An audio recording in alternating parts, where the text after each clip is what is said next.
Peace, peace, peace, everybody. Can you hear me? Peace, peace, peace. Can you hear me? Put one in the chat if you can hear me.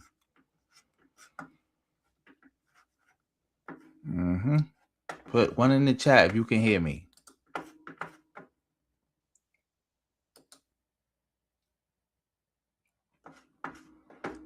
Let's see. Let's see if everybody can hear me.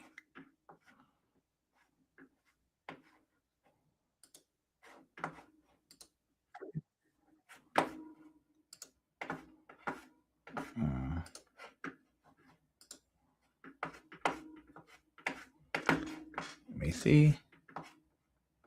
All right, I'm getting ones. Okay, we about to start in like 1 more minute. We're gonna give it like 1 or 2 more minutes for people to get in here, and then we're gonna get started. Shout out to everybody in the building.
Okay, family, we about to get started. Shout out to everybody in the building. Make sure you're liking the channel. Make sure you're sharing the video. Making sure you're giving it hype points. Make sure you're doing everything you possibly can. Hype points, sharing the video, fire emojis. Make sure you hitting that reaction heart. If you send Jules, make sure you comment, I sent Jules, so people know, so I can know that. Because again, StreamYard and the regular YouTube chat that I can see from what my end doesn't notify me. So make sure you're doing that so I can see you and I can salute you. Also, PayPal, Cash App, if you want to donate and support the stream that way, much appreciated. Go subscribe to my second channel. You can see the link is in the description. I'm not in the description box. It's in the description box, but it's also in the pinned comment. You know, everything. You know, you can help me reach my goal. Super thanks, super chat, super gift. I take it all. Whole lot of ones beat a whole lot of nuns. Shout out to everybody in the building. Shout out to Mackenzie. Shout out to Benevolence. Let me see. You gotta help me learn how to say your name, bro. Because I don't know what this name is supposed to say. 906. I'm just gonna call you 906 until I figure something out. All right. Because I keep forgetting to look your name up. Future A Free. Thank you. Thank you for the participation. You said just say AZ. All right, cool. I got you, AZ. I got you. Family, we got to start off the video today with a very, very, very sad topic. Very sad topic. For all you don't know, that Chinese dude who killed Cyrus, Carmack-Belton, just got found not guilty. This is a repeat of what happened to the young sister. Heck, I forgot her name. I don't want to. Her name is not Latoya. I think it's Letitia. What happened to Letitia in LA long time ago? Shout out to Fahima in the building. But yeah, we got to start off this the show with that. You want to be called Low or you want to be called AZ? Let me know. All right. Well, yeah, let's get started.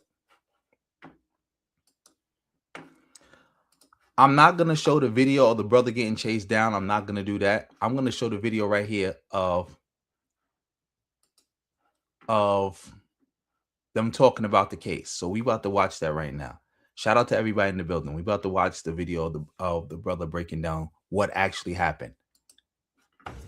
So Cyrus walked into that store, red hoodie, small pocket in the front, black backpack.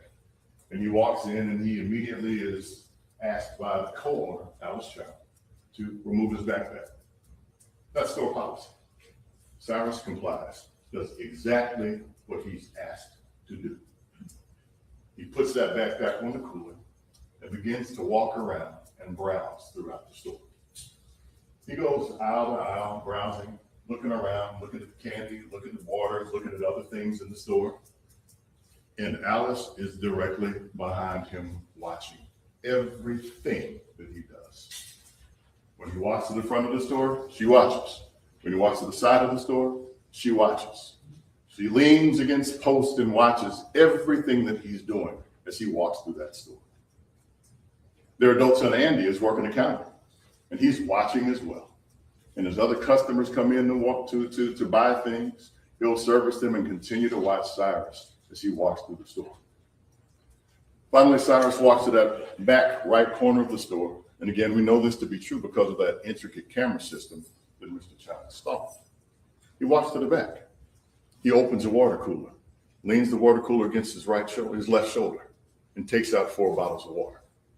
1, 2, 3, and 4. And after a second, he pauses and methodically puts all 4 water bottles back into that cooler. 1, 2, 3, and 4. He closes the cooler and begins to walk back towards the front of the store. And it's at that point that the verbal confrontation begins. And I say confrontation because Cyrus said nothing. The co-owner of the store, Alice Chow, asked if he needed help and eventually accused him of stealing water, told him to empty his pockets.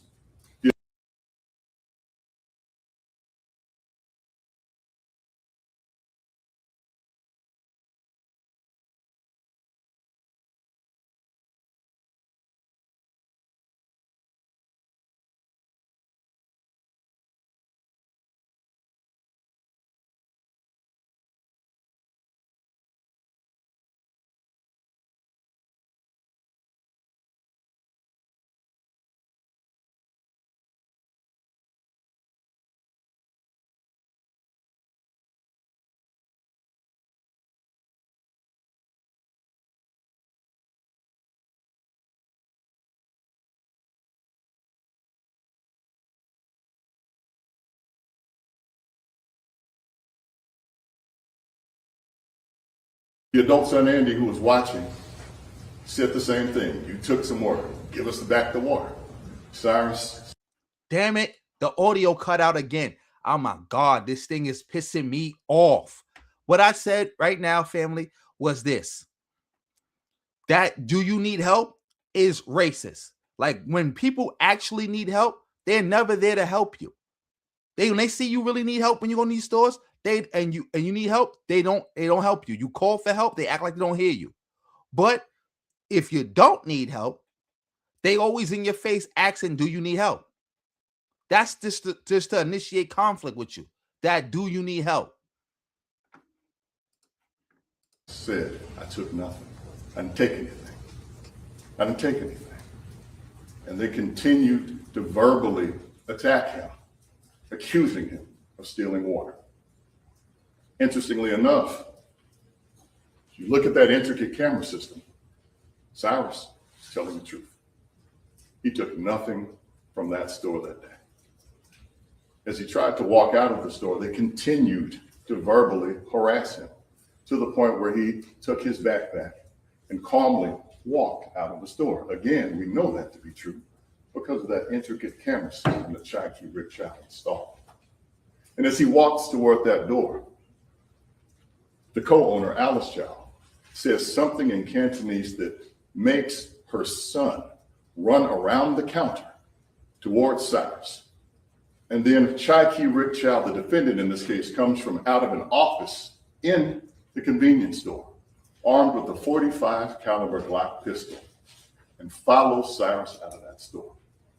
Cyrus walks out of the store, takes a right, slowly, and hears them yelling, running after him, turns to see, and again, the camera system shows these things, and he takes off running.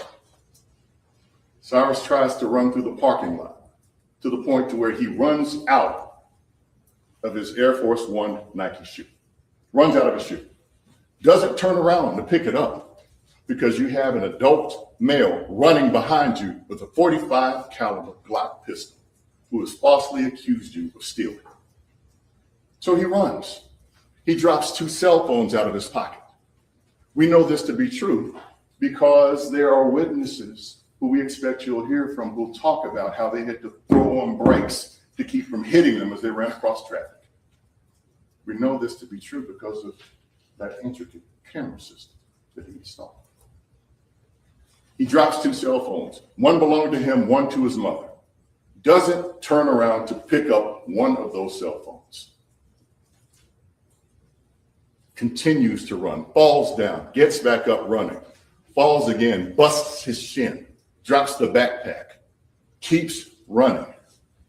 In total, Chai-Kee Rick Chow and his son chased Cyrus Carmack-Belton over 130 yards off of their property onto a public road in Columbia, South Carolina.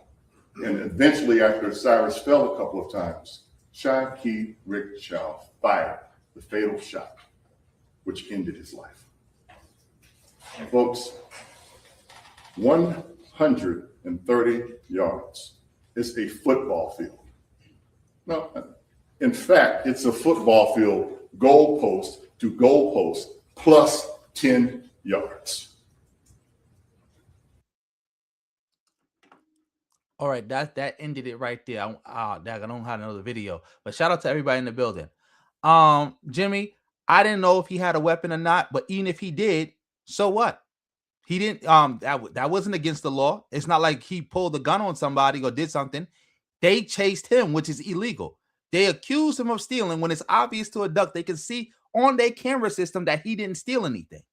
They chased him for 130 yards. That's like the guy just said a football field. That's a football field, more than a football field.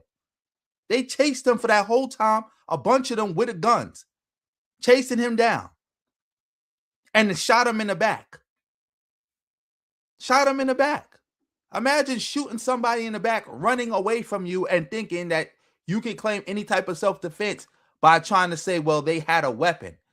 A weapon you didn't know about, a weapon that never got pulled on you. Thank you, Fahima. Yeah. It's Letitia Harden. I think that's how that last name. I think it's Harden. Yeah, she wasn't no woman. She was 15 years old. 15-year-old girl got shot over orange juice that she didn't even steal. And they let that lady go too. They always do this. They always find a reason to let people go when they kill us. It's always justified when they kill us, no matter what. No matter what. No matter what happened, no matter what the black person did or didn't do, it's always justified.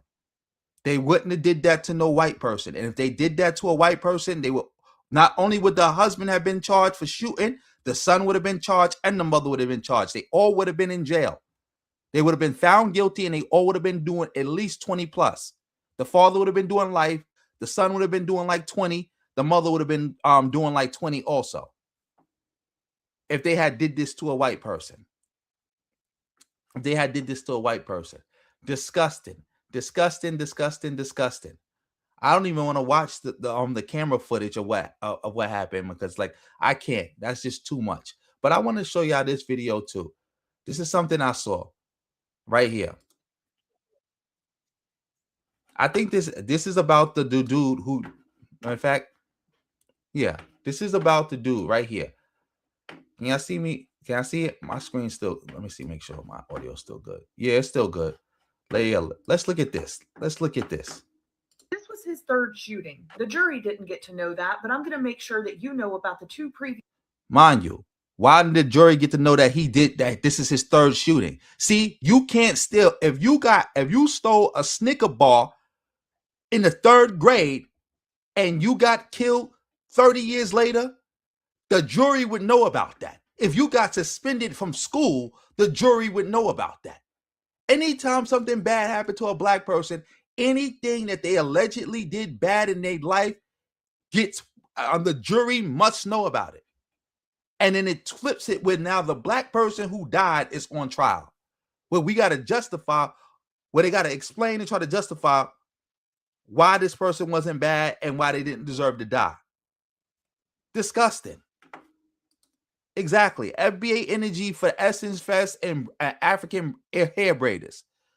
I ain't seen no FBA energy for none of this. I see somebody, I saw a video with people now earlier today was at the store protesting or whatever. They're going to claim that that's FBA energy, even though nobody out there is FBA. And FBA ain't going to do nothing about it. Exactly, President Jafar. Same thing with Trayvon Martin. We knew he got suspended from school. We knew he got into a fight. We knew all this stuff that was irrelevant to what happened that night. But the jury didn't get to know that this man got a history of shooting at unarmed people. A history. Let's start this back over. This was his third shooting. The jury didn't get to know that, but I'm going to make sure that you know about the two previous shootings before Rick Chow was found not guilty for taking the life of 14-year-old Cyrus Carmack-Belton. 2015, a woman stole beer and peanuts. Chow says that she then threatened his life and then she got in a vehicle, so he shot at that vehicle 6 times. Now, thank goodness no one was hurt, but Chow was not charged. Investigators called it self-defense. The second time was in 2018. That's another thing. All these racist laws to redefine self-defense, like stand your ground, castle doctrine, these are all racist laws that black people were fighting against when they were first proposed, because they would just create an environment where people could shoot and kill black people and claim self-defense. And nowhere on earth can you shoot somebody in the back running away from you unarmed and then turn around and say, I had to defend myself.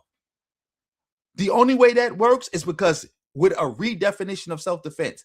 Self-defense is self-explanatory. It does not need to be redefined. Self-defense works the same way all around the world, all throughout human history. But somehow, some way in America, we found the need to redefine self-defense. And when we redefined it, oh, look, a bunch of black people are getting killed and the people doing it are getting to walk or being found not guilty. A man stole oven cleaner. Chow says that man then assaulted him, so he shot him twice. No charges. Self-defense. The man who stole the oven cleaner, though, he was charged in connection with that case. And then we get to 2023. That's when 14-year-old Cyrus went into a convenience store owned by Rick Chow. Chow said that he stole water. Surveillance video showed that he did not. Cyrus ran from that store, and he ran so hard during the 130-yard chase where Rick Chow was chasing him with a weapon and with his son. Cyrus, this child, ran so fast that he ran out of one of his shoes and his belongings fell out of his pocket, including a weapon. And then he was shot in the back as he was running away. Chow and his son said that Cyrus pointed that weapon at them, and that's why Chow fired. But they're the only people who say that. The other witnesses say they never saw anything in Cyrus's hand. And according to the prosecution's experts, Cyrus was shot in the back while he was running away. So how would he have been pointing a weapon that was on the ground that had fallen out of his pocket as he ran for his life? And I don't even believe that no weapon fell out of his pocket. I believe they planted that. Like, again, like the guy talked about, you can see the front of his pockets on the video. There couldn't have been a gun in the front of his pocket. You would have saw it. So where did the gun fall from? Also, you said, remember when Hillary Clinton called black boys? At first, I think that was the 90s. Two, everybody was calling them super predators. That was the language at the time. I know you're not trying to like, because I think what you're trying to do is that you're trying to say, well, you're trying to justify people not voting for Hillary Clinton. I think that's what you're trying to do right now, and trying to make some false comparison between something Hillary Clinton said that everybody was saying at the time to Chow killing this black boy and getting away with it. I think that's what you're trying to do. I think that's what you're trying to do, and you should not do that because that makes no sense. Immaterial. Because again, both sides were saying that. Black people were saying that. You do know that the majority of black people supported the 94 crime bill, right? You do know that there was going to be a crime bill regardless, whether no matter what. And actually, the crime bill that passed was actually the best case scenario for black people, because the Republican crime bill that they had was way worse and way harsher. And again, the majority of black people at the time, the super majority of black people at the time, supported the 94 crime bill.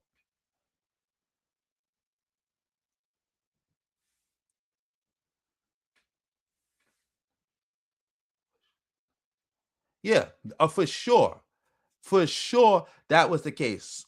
So you did say that you brought Hillary Clinton into this conversation because you don't support her. Like, again, you're trying to, like, as far as I'm seeing this, you're trying to, like, I think you're trying to justify the not supporting Hillary Clinton when this don't got nothing to do with Hillary Clinton. Second, worst case, yeah,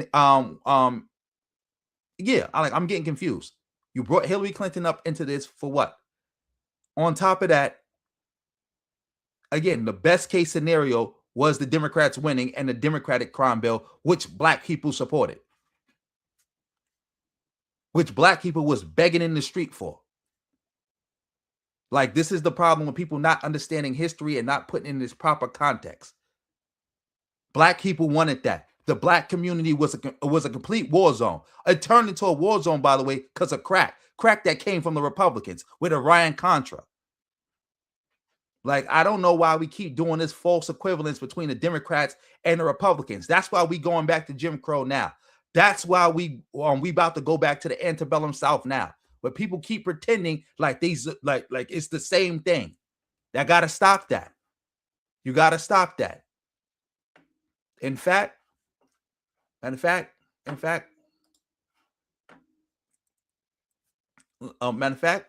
I'm talking to you, yeah, we're gonna take a pause. We're gonna do this right here. We're gonna play this. This is the Speaker of the House of Alabama talking about, now that they got us back into Jim Crow, it's time to bring us back to the antebellum South. Well, it certainly gives us an opportunity to look at those congressional districts again. Gives us a chance at all of them if we get some reprieve from the courts, and so we'll see how that goes, and certainly hope that the Supreme Court will overturn Amendment 14 and gives us a shot to revisit those. What would you say from your perspective? I mean, other than Mr. Pro Tem, everyone was relatively silent on the goings-on. What would you say from your perspective is the biggest misconception about what the bills do, and a message that you'd like to see out there? Yeah, that's a great question. I think the biggest misconception is, the thing about it is, people tend to forget what happened when this thing went to court before. We actually, the Republican Party had that seat in, I guess, in Mobile, number 2 seat, that's the congressional seat 2, so the district 2, and so that was one of the things. There's been a push through the courts to try to overtake some of these red state seats, and that's certainly what happened in that one. And with the ruling that happened in Louisiana, we felt like it gave us a chance to maybe regain that seat, but also opened up District 7. So I think that's happened. All we need now is the courts to overturn 14, and we can look at a new election. The thing is, if we did nothing was going to happen. And I applaud the governor for calling us back in and give us a chance to revisit that and look at it. And what happened here in Montgomery. And it's all good, Mackenzie. I don't got no problem with you. I don't got no smoke with you. You good, bro? Like we all here, we learning together. I was just saying that's not cool. But I didn't know you was Canadian. If I knew you was Canadian, I wouldn't even have said all that. Because we got a bad problem with black people in America trying to justify that whole sit out of 2016, which got us to this point right now. So again, I wouldn't even have said all that if I knew you was Canadian. And also, it would, even if you wasn't Canadian, this was not meant to be a disrespect or attack on you. This is meant for me to just show something that, hey, we got to stay focused and we cannot make the false comparisons between the Democrats and the Republicans. But yeah, no smoke to you. I mean, you good. You, I salute you. You're a part of the channel. All love.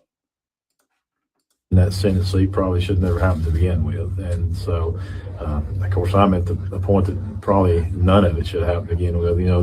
We got 3 branches of government. It's our job to legislate, to draw those district lines, and for the court to interfere with that. And to be honest with you, I thought it was a slap in our face because we'd spent hundreds of thousands of dollars in reapportionment drawing those maps, and they let an 18-year-old kid from the university, or I don't know how old he was, maybe 19, send the map in, and they took it without consideration for what we had done. And, the way that the system is set up, that's the job of the legislative body. And I think we've done it in an appropriate way, and it's disappointing that they didn't follow that rule. Well, it certainly gives us an opportunity to look at those congressional districts. Yeah, all love. I didn't disrespect you. I didn't call you no names or nothing like that, because again, I know your heart is in the right place. But yeah, let's get back to this child situation. This is Bozo. And a lot of people want to say, well, a 14-year-old had a weapon. That's the end of the story. Not guilty for Chow. Having a weapon, no matter what age, does not automatically mean someone gets to take your life. Is it a-okay hunky-dory that a 14-year-old had a weapon?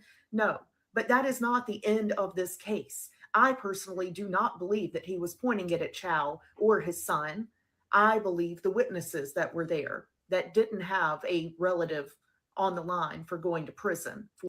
Yeah, I believe the witnesses too. The witnesses said nothing about a gun. He planted that. Exactly, Fahima. The term is from the 90s. But yeah, he planted that. I'm jacking that he planted that too. Because that's why the black attorney, the black guy who was talking in the beginning, he pointed out that you can see his front pockets on the camera. He had small pockets that you could see from the front of the camera. So if he had small pockets that you could see from the front of the camera, and Child and them said that he took a gun out of his pocket and pointed it at them, how did he do that? There was no gun in his pocket. We can clearly see that from the camera. There was no gun in the pocket. And the witnesses said they didn't see no gun. They didn't see him point anything. They didn't see a gun. They didn't even see him turn around to point at them. They just saw the shots to the back. And the forensics show that he was shot in the back. Not in the front, the back. And then magically, when the police show up, there's a gun on the scene. There's a gun on the scene. They planted that gun. That was a planned hit. They was probably looking for somebody to kill. Because as she said, this is his 3rd shooting.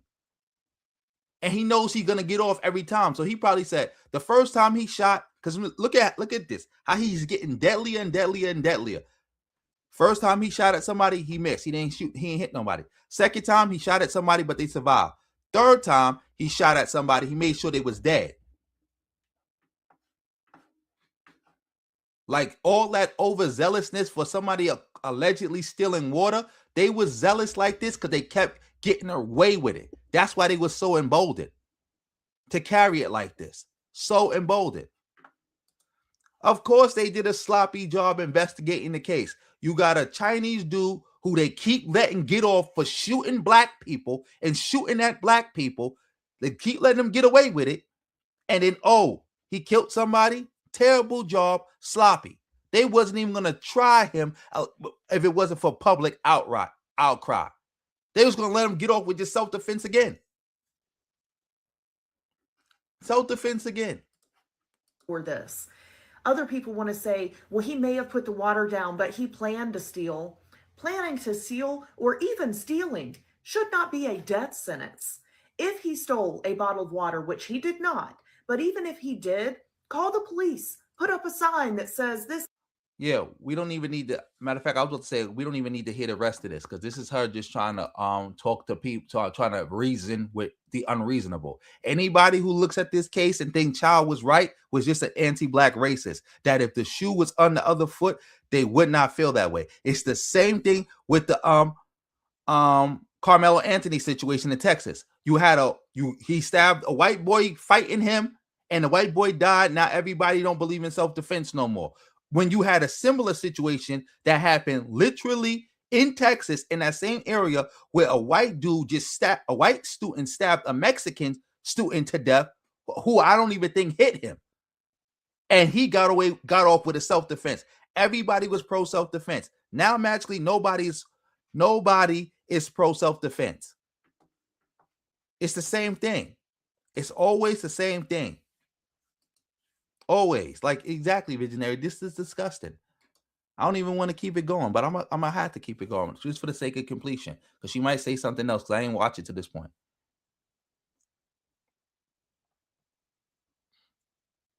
It could possibly lead to violence. I'm pretty sure it could possibly lead to violence. And then Tariq is gonna play the I'm not a leader role. But the Tariq doesn't understand that that's not gonna fly. That's not gonna fly. If somebody get hurt, souped up on FBA rhetoric, that whole I'm not the leader and I'm not responsible for what everybody in the lineage does, that's a game he could go play by itself. Because I'm not playing that game with him, and I'm pretty sure nobody else should play that game with him. No one. Kid stole a bottle of water, a basic necessity of life, and he's no longer allowed in this store. If a woman steals beer and peanuts, call the police. Put up a sign that says this woman stole beer and peanuts. She's not allowed in this store. If a man steals oven cleaner, put up a sign. Call the police. None of those things should be death sentences. And the fact that people are online saying, well, he intended to steal. Well, he had a weapon. You think that means a 14-year-old child should have died? I hope you'll really think about that. I just wanted to make sure everyone knows about the 2 previous shootings. The jury did not, and I have to wonder if that would have changed their opinion. But of course, since they were self-defense and Chow wasn't charged, of course the jury didn't know about it. I wonder what they'll think about it when they find out. The funny part is, Trayvon Martin wasn't charged with none of these crimes that people kept bringing up, but the jury sure knew about it. That's another thing. That's sloppy on everybody's behalf. Everybody should have made sure the jury knew about that. All right, the prosecutor can't bring it up. Fine, we not the prosecution. We'll bring it up. They should have been on every news station, every news station, every radio station, bringing that up. That this man keeps shooting people and the police keep letting him get away with it.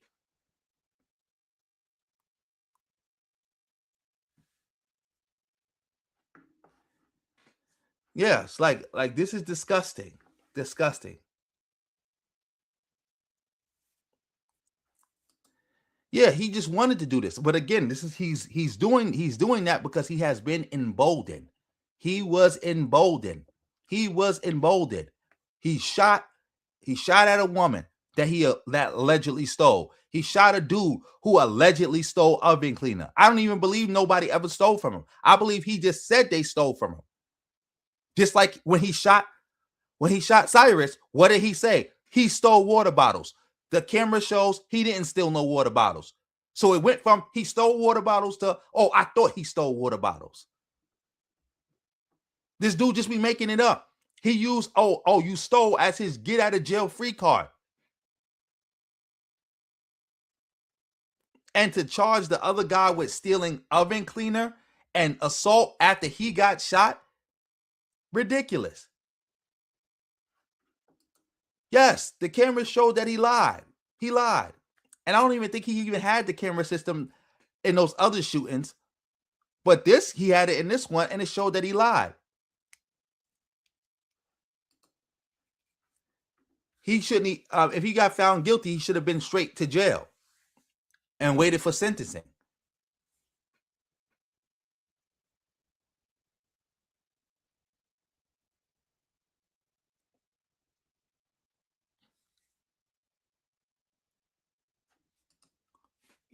Yeah, you know that. You know that. You know most people are like that. It's just cowardly. But yeah, we about to get off this because it's like, yeah.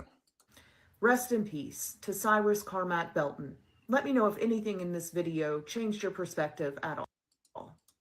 Yeah, we about to get off this. Yeah, we about to get off this topic too because it's like, this is too depressing. Shout out to everybody in the building because it's like, oh man, it's just wild. It's just wild how this keeps happening. Exactly.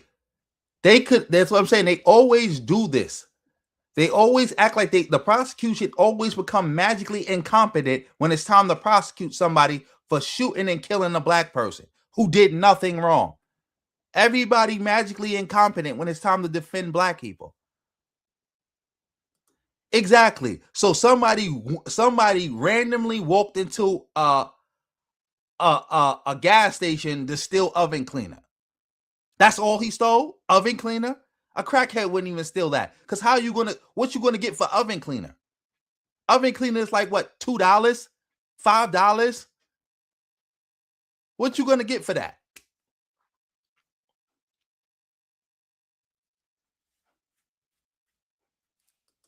Exactly. Exactly. This is ridiculous.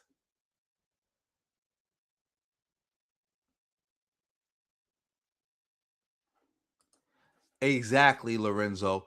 If this was a battlefield and that type of shooting happened, Child would be doing time and what is it, Leavenworth? He would be in prison, military prison. That's why I said, like, all these stand your ground laws, they redefine self-defense. They redefine self-defense to the point where people can do things that they couldn't, that police can't do, that soldiers can't do, that no one can do anywhere else in the world, that you can't even do in most parts of the country, but somehow, some way, they are allowed to do it there. And they are very selective with who they allow to claim self-defense. Because that's another thing with these stand your ground laws. You can tell who's going to get stand your ground and who's not based on race, based on socioeconomic status, and based on gender without even knowing the details of the case. That's how bad this is. That's how bad it is. The FBI didn't create FBA. Private white citizens created FBA, which is even worse.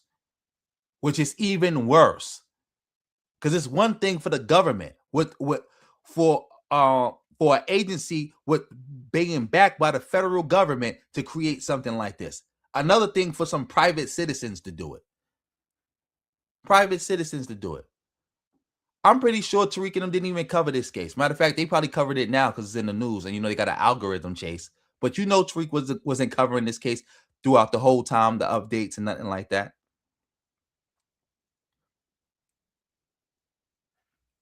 It is. Throwing shots like that at a gas station. He a psychopath. But yeah, let's get off this. Shout out to everybody in the building.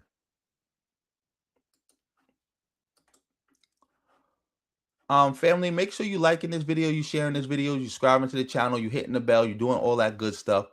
It helps out a lot. Support the channel any way you can.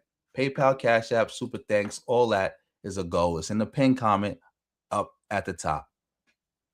But yeah, matter of fact, let me see. Let us stop sharing. Now we gotta do this because the audio keeps messing up.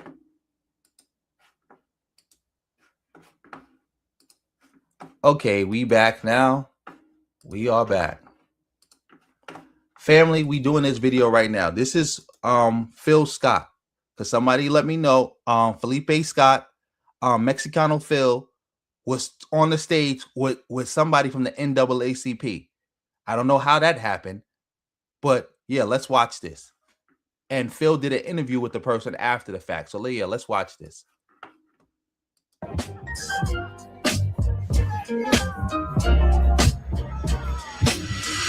Have the numbers, what we can have is that solidarity, because our cause are our cause. So we all know that we want to be able to eat. You know, we should all be able to eat, to flourish, to be able to be happy in this city. And so whatever that looks like to you is what needs to be communicated to the powers that be.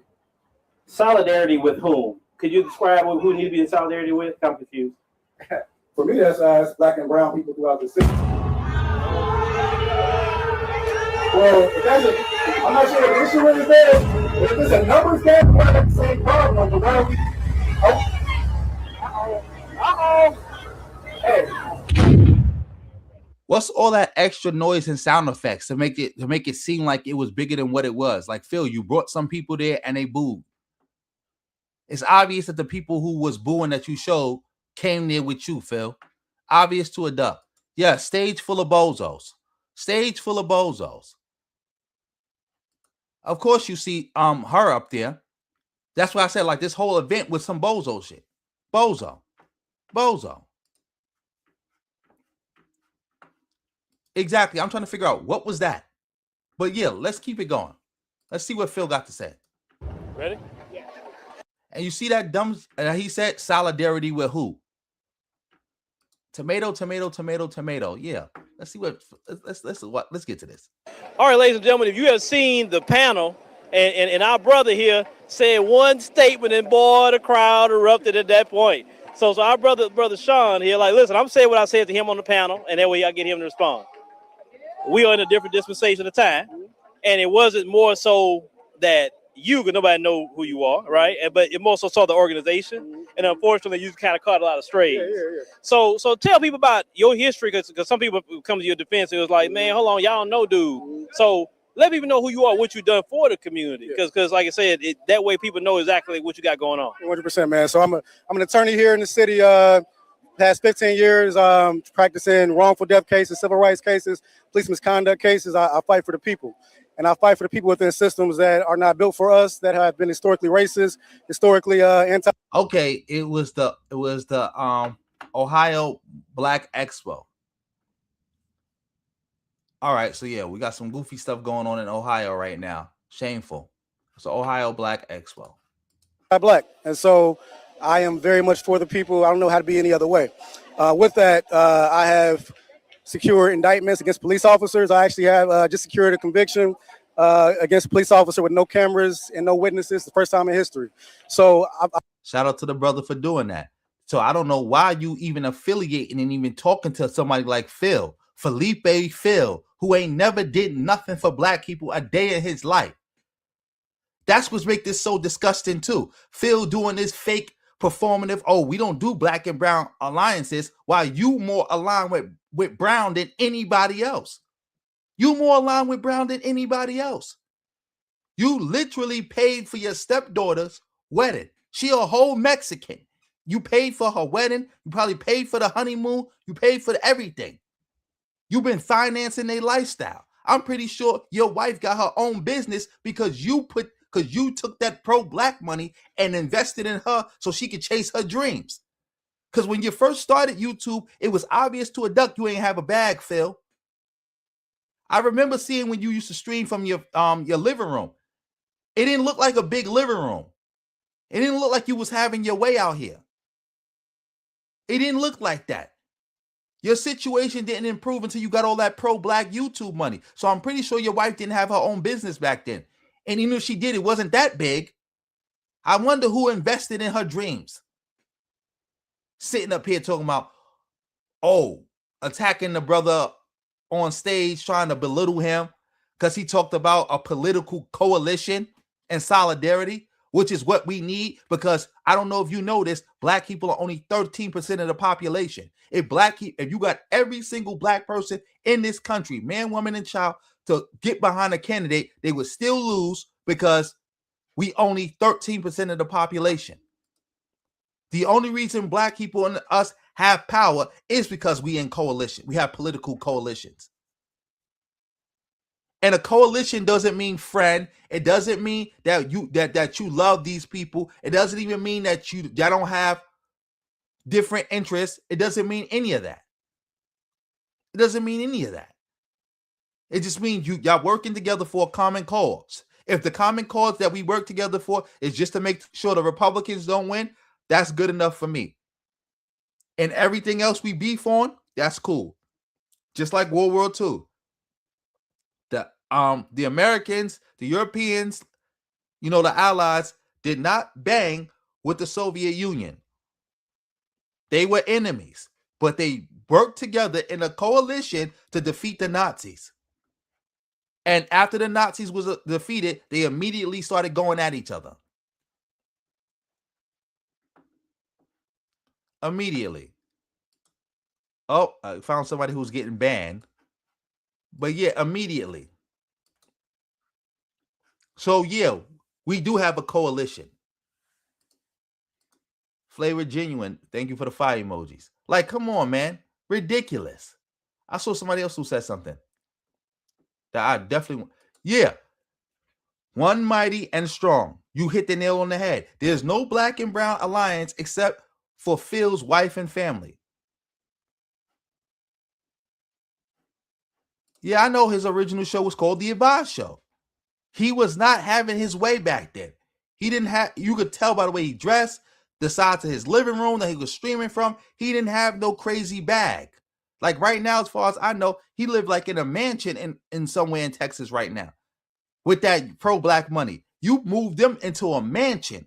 You moved a Mexican single mother that you met, her and her kids, into a mansion with that pro-black money. But you sitting up here talking boo-hooing and talking against a political alliance.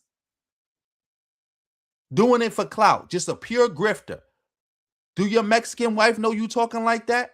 She probably do know you talk like that, and she probably be cracking up. She probably like Tariq's white mother-in-law. She be cracking up watching Tariq do what he do, getting all that money from you bozos, knowing he don't live that lifestyle, and knowing that it's already been exposed, but y'all still follow him anyway.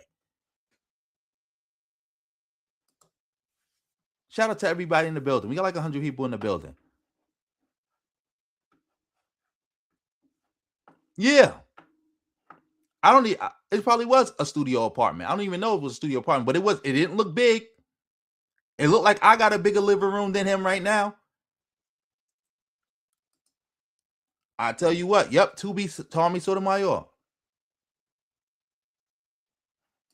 You said she got 6 kids?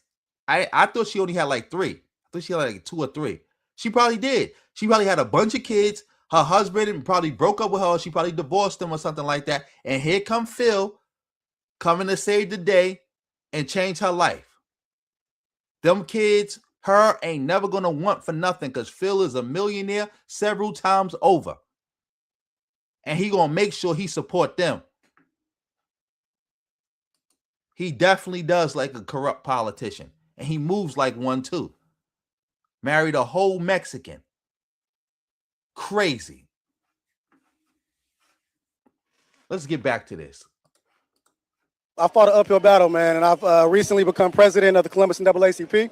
And I know what I'm getting into in terms of the history behind that. What I look forward to is that, in Columbus, I have a sense of the pulse of the city and how we can move forward with a agenda that is pro-black, that's supported by other people, but that is pro-black, black-centered, black-led, all about black people, and do it in a way that builds our own power. And we need within this system, right? The system is never going to work for us. It's not built for us. We're seeing that now more than ever. But we have an opportunity to build our own system of blackness. And that's what I see the NAACP being here in Columbus, is that chance to have, committees focused on, black economic development, and to do so in a way that both explores policy, as well as how to make the system work for us in these ways, because we have that inside knowledge and the outside pressure. And so I'm trying to bring a unique, I say revolutionary approach to it. And that's who I am, what I'm about. And folks in the city know I'm about that, and around the state. So I get, like I said, I on stage I was saying, I understand what everybody's saying. I'm not saying that. I was just hoping that, they could see beyond the word to get what I was saying, as opposed to Anybody who had two brain cells to rub together, brother, got what you were saying. You talking about solidarity and about political alliance. Like, you shouldn't even have to explain that. You're explaining it right now. You're doing a good job, but you shouldn't even have to explain that. Everybody with two brain cells to rub together should know that, hey, me talking about black and brown solidarity or coalition against racist Republicans in an election sense is not me saying, hey, everybody should go out and go marry a Mexican the same way Phil did. He's not advocating for everybody to go out and do the Phil Igbaz show. He's not advocating for everybody to turn into Felipe Scott, Mexicano Phil, Chicano Phil. He's not advocating for that. So I don't know why this bozo was pretending that's what he was doing. Shout out to Milton Allen for setting it off tonight. Yeah, you finally caught it live. I'm happy. I tried to start the lives early too. So yeah, I started this one kind of early. Shout out to you, bro, for that 10. Thank you so much. Yeah, everybody, make sure y'all hit that like button. Make sure y'all supporting the stream any way y'all can. thinking that it was a fight against me as opposed to me, being on the same team. Right. So you say it on the stage. I want to make sure he said on the stage that he wants to change the NAACP, at least this chapter, from within. So can you give me at least 2 or 3 things you say, I'm going to do this to change from within? Yeah. So number one, changing the culture of the city and working together, right? So for each committee, I have co-chairs that are intergenerational. So I have somebody older that may be a bit more established, somebody younger that's up and coming, male, female, everybody's black. And so, but it's subject matter experts. And then on the committees, pulling in folks that have experience both inside the system and outside the system, right? Bringing us all together in a way that builds that coalition of blackness. And that's first and foremost, and building our collective power. And that to me is the thing that, really helps us develop. And then beyond that, establishing a system for us, like I said, that builds power. So within that, the people will then set the agenda. I'm not trying to set the agenda for labor and industry, for example. I think there's some things that we should focus on, like AI. We have to have an AI literacy for black people, or else we'll get left behind. But within that, I want to defer and put people together that are experts in these areas of Black Columbus, for example, right here in Columbus, Black Columbus, put them together and watch that power build. Those are a couple things right there. And intangibly, Black businesses flourishing, the public school system for Black people working, supporting that with pro-Black literacy for Black kids, to counter their fight against critical race theory, as they call it. So basically, man, just standing up Black people. And I'm in a space where I have established myself in all these different rooms, and nobody questions who I am or what I'm about. But with that, I'm hoping that we can show our power collectively, like we have not had before. The opportunity, and within the branch, I'm operating within the bylaws and Constitution. We're pushing it to the limit. So whatever the national platform is, I respect it. But here in Columbus, we need what we need for Black people, and I want this organization, to be a tool for Black people, as opposed to it being one that Black folks feel used by. Listen, brother, you don't got to explain yourself to Felipe Phil, because I see that you trying to make your conversation seem like it's more blackity black. Like, all right, yeah, I know what the national thing is doing, but we doing this, and we trying to make sure it's black. We trying to make sure this is black, that black. Like, bro, you don't got to do that. You don't got to do that. You don't let nobody like Felipe Phil question your blackness. Because that's what he was basically doing. He basically trying to question your blackness and your commitment to Black people. You are part of Black history. If what you said is true, that you was the first person ever in this country to get a conviction against a cop with no witnesses and no body camera, you are a part of Black history. You don't got to answer to no bozo like Phil. You don't got to answer to him. What did Phil do? What is his accomplishments besides lifting Mexicans out of poverty? What did he do? Who was poor and now is rich because of Phil? I can't name none, but I can definitely name some Mexicans. I can name some Mexicans. Shout out to JB for the $4.99. Whole lot of ones beat a whole lot of nuns any day of the week. Thank you. You got me closer to reaching my goal. Exactly. How's Phil trying to hold anybody accountable? How is Phil trying to hold anybody accountable? Phil the Advisor Show trying to hold somebody accountable? This bozo, this dweeb? Like that made me so mad. We about to go, we got to flip for a minute. We about to flip for a minute. We about to flip for a minute. Shout out to everybody in the building. Y'all see my screen? Y'all see that picture on the screen, right? This is Phil. This is Phil right here. Yeah, this is Phil. Because his Mexican daughter-in-law is also married to a Mexican, as far as I know. So this is Phil. This is what he's doing. But yeah, let's watch this a little bit. Let's watch this a little bit. Let's watch what Hold 'em Accountable Phil is doing.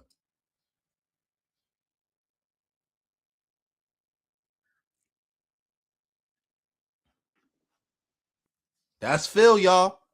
That's Phil. Father and daughter dance. Whole Mexican. But sitting here trying to take somebody to account. Trying to G-check somebody about their blackness and what they do for the community. And acting like this person committed some type of Fox poll by saying we need a political alliance and solidarity. Yeah, there you have it, family. Like, come on, man. Who are you to question anybody, Phil? You a bozo. You a dweeb. Oh, shout out to Favorite Genuine for the $1. Whole lot of ones beat a whole lot of nuns any day of the week. Thank you, bro. You got me closer to my goal. But yeah, let's get back to Felipe Scott and see what he got to say.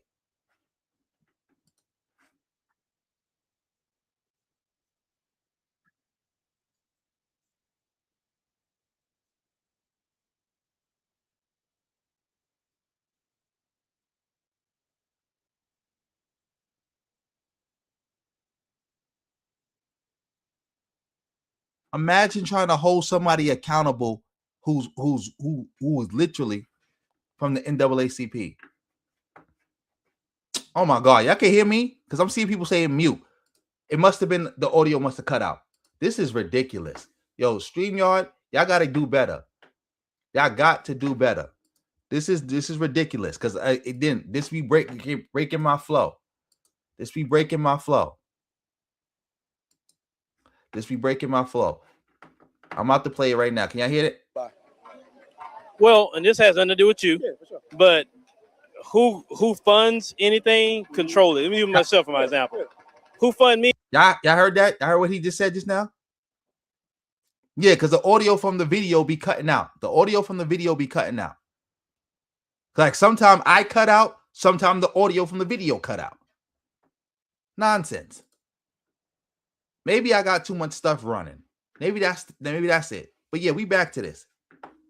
Oh, shout out to you for putting the bro name in there. So we're gonna have to look him up. Sean Walton. You gotta look up Sean Walton. But as you just heard with this bozo Phil, he's talking about, oh, whoever funds you own you. And black people fund me, but you got a whole lot of people funding your organization. So the NAACP was partially started by white people. So you trying to delegitimize the NAACP because other people are putting money into it? Oh, I'm blocking you. I'm sorry. I'm blocking you. Sorry. There we go. No, he's saying he's funded. He's trying to say like he's independent, where it's like he gets all his money from black people. Because remember, all that Patreon money, all that donation money, all that money he be getting, that's all black people. So that's what he mean by I'm funded. He's talking about like I'm independent, I'm funded.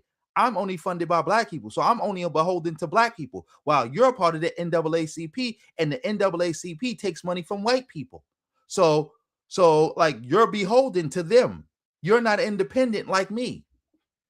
You are compromised, because that's basically what he's saying. He's accusing them of being compromised. Oh, I just missed something. Shout out to my first moderator. He in the building, Justin March. He just gifted 10 memberships. Family, if Justin March gifted you a membership, make sure you keep it going. Make sure you thank him. Make sure you keep it going. And again, if you want to make it higher, make it higher. If you got to make it lower, make it lower. But shout out to Justin March for that. Thank you. Much appreciated. Shout out to Lord of Slaughter for the fire emojis too. Yeah, but let's get back to this. Is black people. So I'm beholden to black people. But it has nothing to do with you. But your organization is funded by many people outside the black community, and whoever fund has a say-so. So how do you are going to implement certain changes when the funding of your overall organization may be standing against you at times? Yeah, no, and that's a real question, and that's real. That's not a real question from Phil. First of all, because again, that's not a real question because the NAACP is what the NAACP is. Like, again, white people helped found it. So you're not going to have the NAACP as some like the Black Liberation Army. That's out. That's never going to be. So if that was your goal, you may as well just walk away now. 2, Phil, what do you mean that, other people have say? So your Mexican wife don't got no say in what you do? That's what you telling me? That Mexican wife don't got no say in what you do? Your Mexican wife don't got no say in what you do, Phil? Let me know. Inquiring minds want to know. I believe that too. I believe Phil is getting some right-wing money. He don't care. He'll get that money. Yeah, funded by Tanton. That's who started this all off. Yes, this brother needs to walk away from Phil. He needs to walk away right now. Like, just walk away from him. Walk away from Phil right now. There's no reason to even talk to Phil. You already know BYB, RBG, BYB. That's what it is.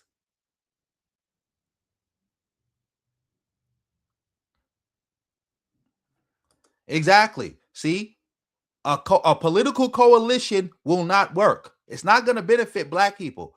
What will benefit black people is us all getting married to Mexicans. Preferably Mexicans who already got Mexican kids. So we can take care of that Mexican and their kids. That's what's going to benefit the black community. That's how we help the black community.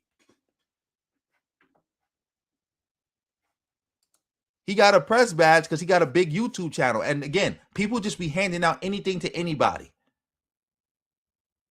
Anything to anybody. They all are. They all getting their 30 pieces of silver. All of them. Yeah, let's get back to this. And I like real questions. And so I've had a black law firm in the city for 15 years fighting the system, still able to eat because I'm beholden to the people, not to anybody paying me that money.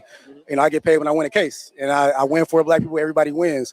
So I take that mentality into everything I do. I have a black social club in the city, community space, community hub that I use to build blackness. And so as far as the money goes, we can raise money in ways that aren't necessarily a corporation or anything like that. And the fact of the matter is, we have to hold them accountable to donating and to giving that money without expecting anything. And so you asking that question for me is funny because it's not even an option that we are beholden to anybody else's interest in that way. I get it that nationally or whatever, there's a perception that, you know, money controls things, and it's rightfully so. Nobody controls me. I don't owe anybody anything. I've moved in this way, beholden to the people, and that's how I'm going to operate my entire life. And so we're going to figure it out. And if we got to operate in a way where we don't have as much money as another branch because we aren't taking somebody's money to expect something, that's what it is. I mean, people develop power within ourselves. I don't care about a donor. I care about having 50 people as opposed to, $50,000. Like we'll find the power within what we're doing together as opposed to the money. And if y'all have watched, Exactly. Exactly. And again, I don't like this. I don't like the brother feeling like he got to answer to Phil. Phil is nobody to be asking these questions. Yeah, but benevolence. Phil is supposed to be against women with kids. What we find out that he's not actually against women with kids. He's against black women with kids. He's against black women in general. That's what a lot of these bozo gender warring black men were always about. They just hated black women. That's why all the stuff that you complain of, all of them date non-black women who represent something that they complain about black women for being. All of them. All of them. All of them. All of them. All of them. All of them. Without exception. Yes, they should have done more research. Just like the reparations task force in California should have did more research. Like, come on now. Not listening to him. It's because people were just thirsty. Because remember, Phil blew up by attacking black women, following behind Tommy, and then he grifted to the pro-black stuff when that stuff blew up.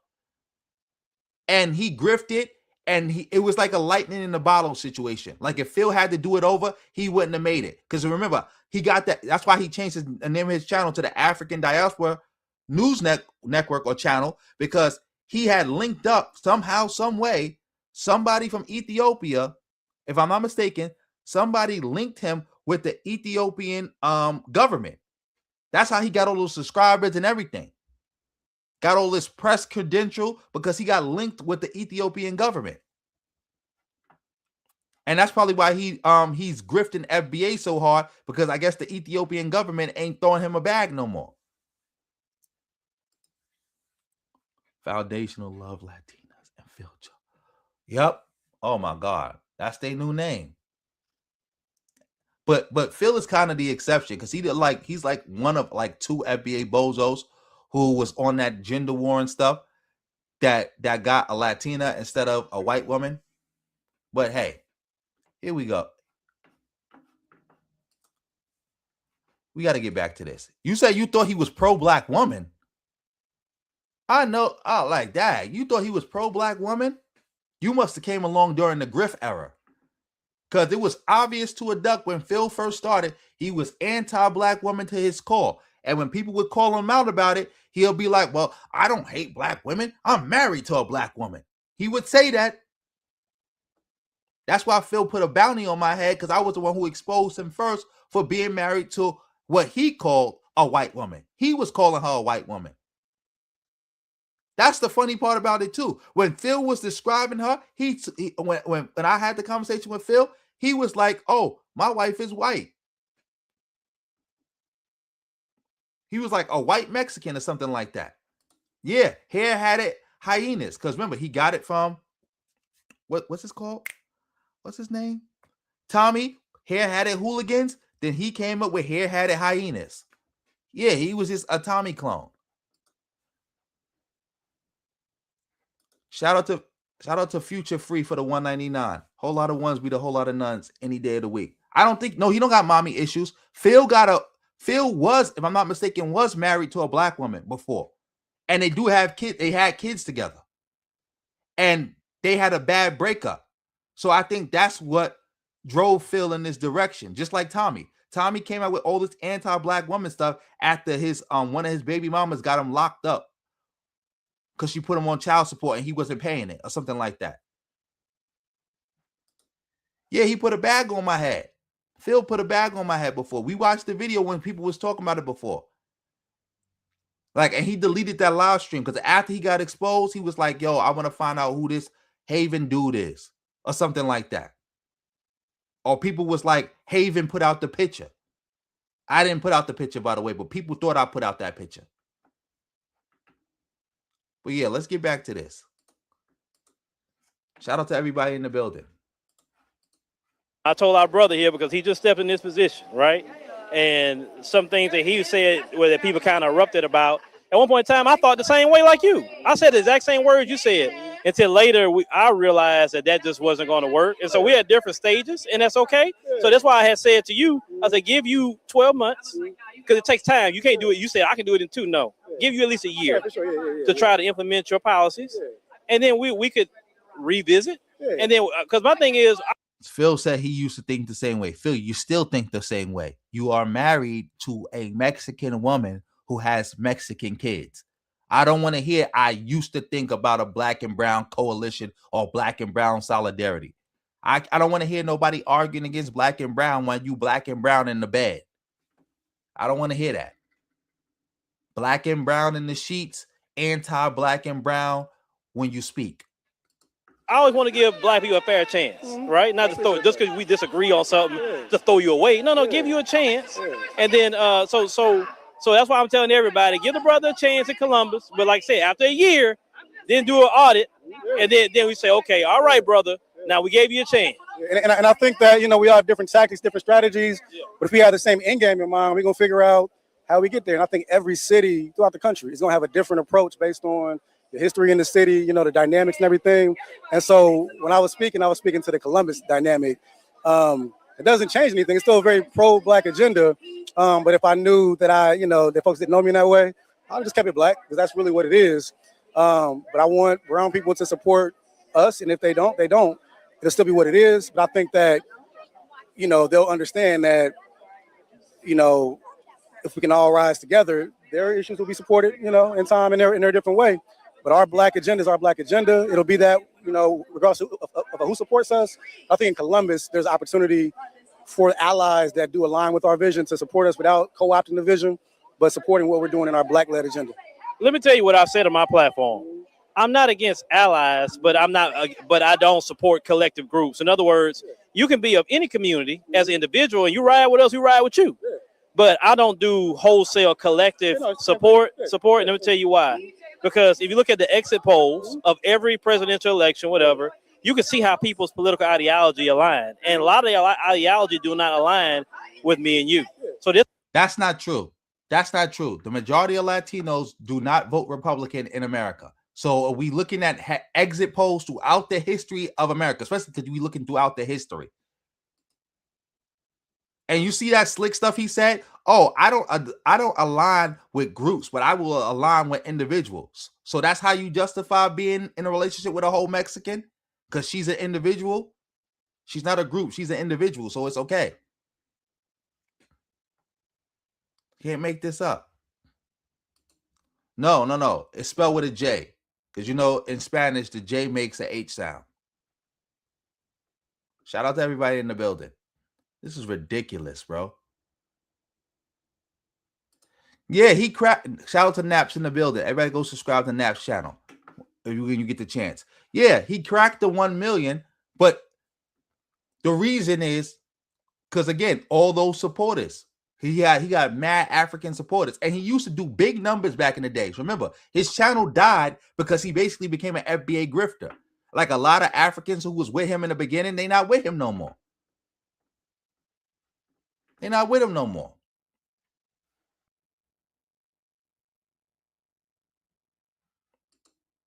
Exactly. He support Trump. He's a Trump supporter. A whole Trump supporter. That's why when people reacted that way, is you dealing with more of a crowd that do a lot of exit poll reading. They study a lot. Yeah. So certain things they know political agendas is boom. So like I said, it's not about you personally, and I'm gonna keep telling you that. Yeah. It's just about what's the current mission. Yeah, and I get that. Yeah, and I just want people to know that even for me, it's the same mission. It's just I'm trying to speak more positively to the brown people that do align with us, knowing that a lot of them don't. Just trying to man, just say, hey, look, like you said, what you said, that we can support y'all, can support us, but not a collective thing. This is NAACP and it's for Black people.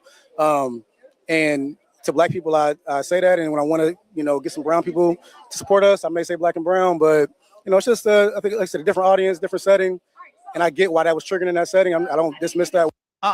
You got to dismiss that because that was stupid for people to be upset. You are the chapter president of the NAACP. What else are you supposed to say? That's one. Two, you didn't say anything wrong.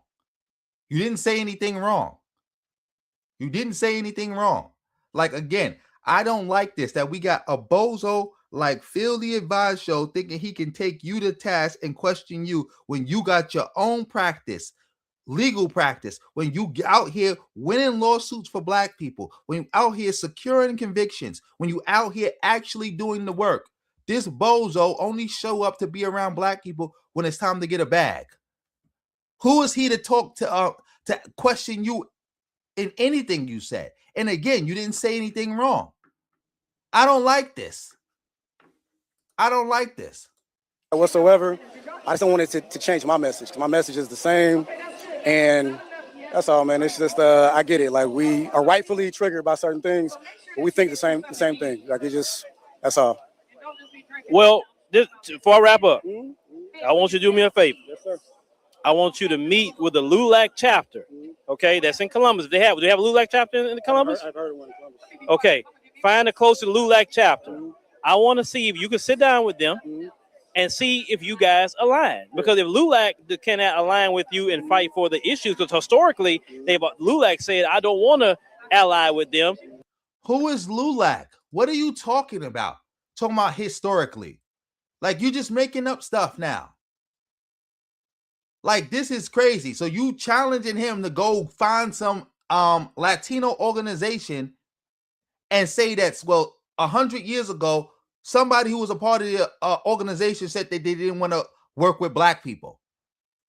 So we supposed to say, well, 100 years ago, one person said they didn't want to work with black people. 100 years ago, 50 years ago, even 20 years ago. So he's supposed to try a local chapter that ain't got nothing to do with that, who probably votes Democrat, and beef with them and talk about things not aligning. Jews are white people. Saw Bright, don't fall for the propaganda. Jews are white people. That's a trick bag that they not white people. They are white people. They are white people. The Jews is white people. Like that's a trick bag. That whole Jews are not white stuff was started to justify doing the Jews the same way they would do other non-white people. The same way with when they started doing the Slavs are not white people. That whole, oh, you're not really a white person. White people say that to other white people to justify brutalizing them. That's a fact. Because if you believe Jews are not white people, that means you got to also believe Eastern Europeans are not white people. Because again, the same people who created that Jews are not white people nonsense are the same people who were saying Eastern Europeans are not white people. Like, don't fall for that trick bag. Exactly. They are Europeans. They are Europeans. They are white people. They don't even believe in Judaism as a religion. They are the descendants of converts. And they don't believe in a religion. Israel is like the most atheist country on earth right now. Like top 3.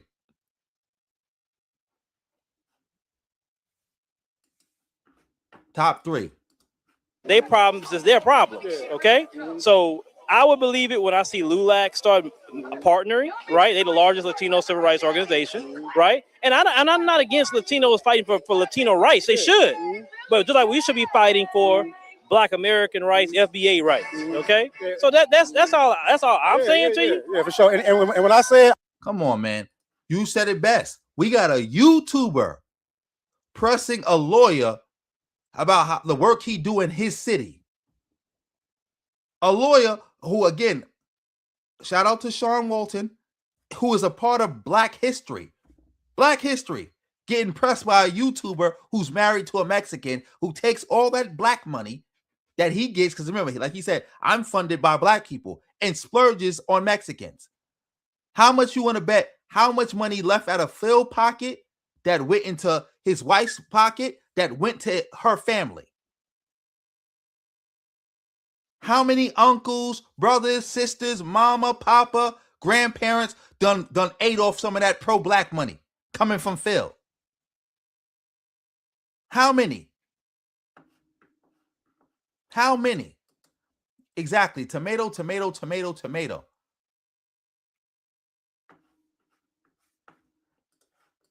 I want them to fight for black rights. Like, not us fighting for their rights. I want them to see our agenda, fight for our rights, knowing that as we win, they can win too on their agenda, just showing that, you know, we can support each other within that. That's all. But it's still very much our issues, our focus, and just trying to see how we can, you know, support each other. I'm not going to lie. He did look kind of sad letting Phil, of all people, a YouTuber who's married to a Mexican, press him about black and brown issues. Like, that can't happen. Imagine a nigga pressing me about black and Asian unity. Like, I'm pushing black and Asian unity, and a nigga married to a whole Asian kind of come up to me talking about, oh, trying to challenge what I do for the black community. Insane. Insane. Exactly, Lee. Tomato, tomato, tomato, tomato. A useless interview. Useless.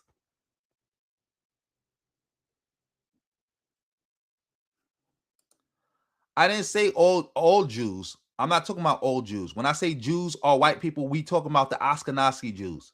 When people try to say that they not white people, like they just cosplaying, they just look like white people, or they just cosplaying white people. No, that's out. That's out. No, the Ashkenazi Jews from Europe, those are white people. They converted to the religion. Yeah, like again, I'm gonna try to reach out to the brother. Shout out, I forgot who just told me his name. I'm gonna try to reach out to him. Like, don't ever let no bozo like that try to G check you. That's out. That's out. That's out. But anyway, shout out to Justin March in the building. I'm happy you in the building, brother, right now, because because you had emailed me earlier and I told you, yes, I definitely was gonna touch on this topic. There was no way I wasn't gonna touch on this topic. No way. Can y'all see my screen? Is my audio still good?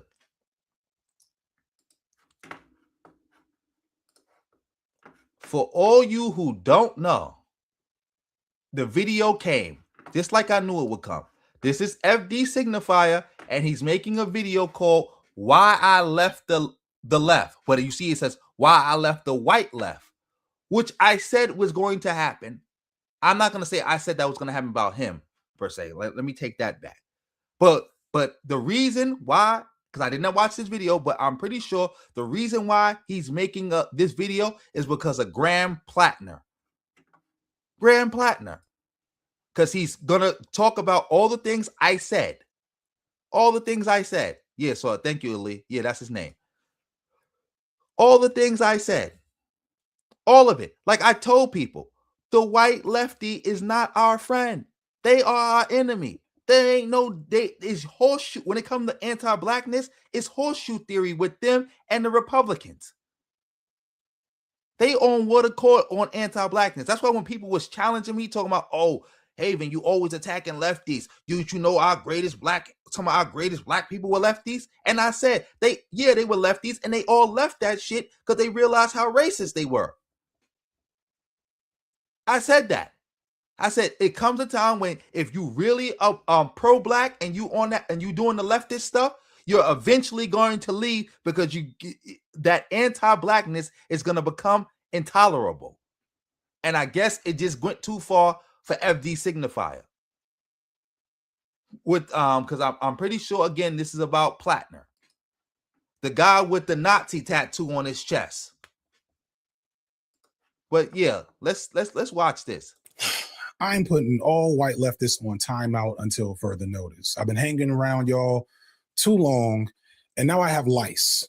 And black people shouldn't get lice. That it doesn't work like that for us. Lice in America cannot survive in black hair. Y'all probably don't realize that because a lot of y'all don't be knowing shit about us, but we already off topic. And the fact that I be explaining black people shit is kind of why I have this problem in the first place. We're going to start out talking Graham Platner a little bit because he's a great framing tool for everything I want to get off my chest.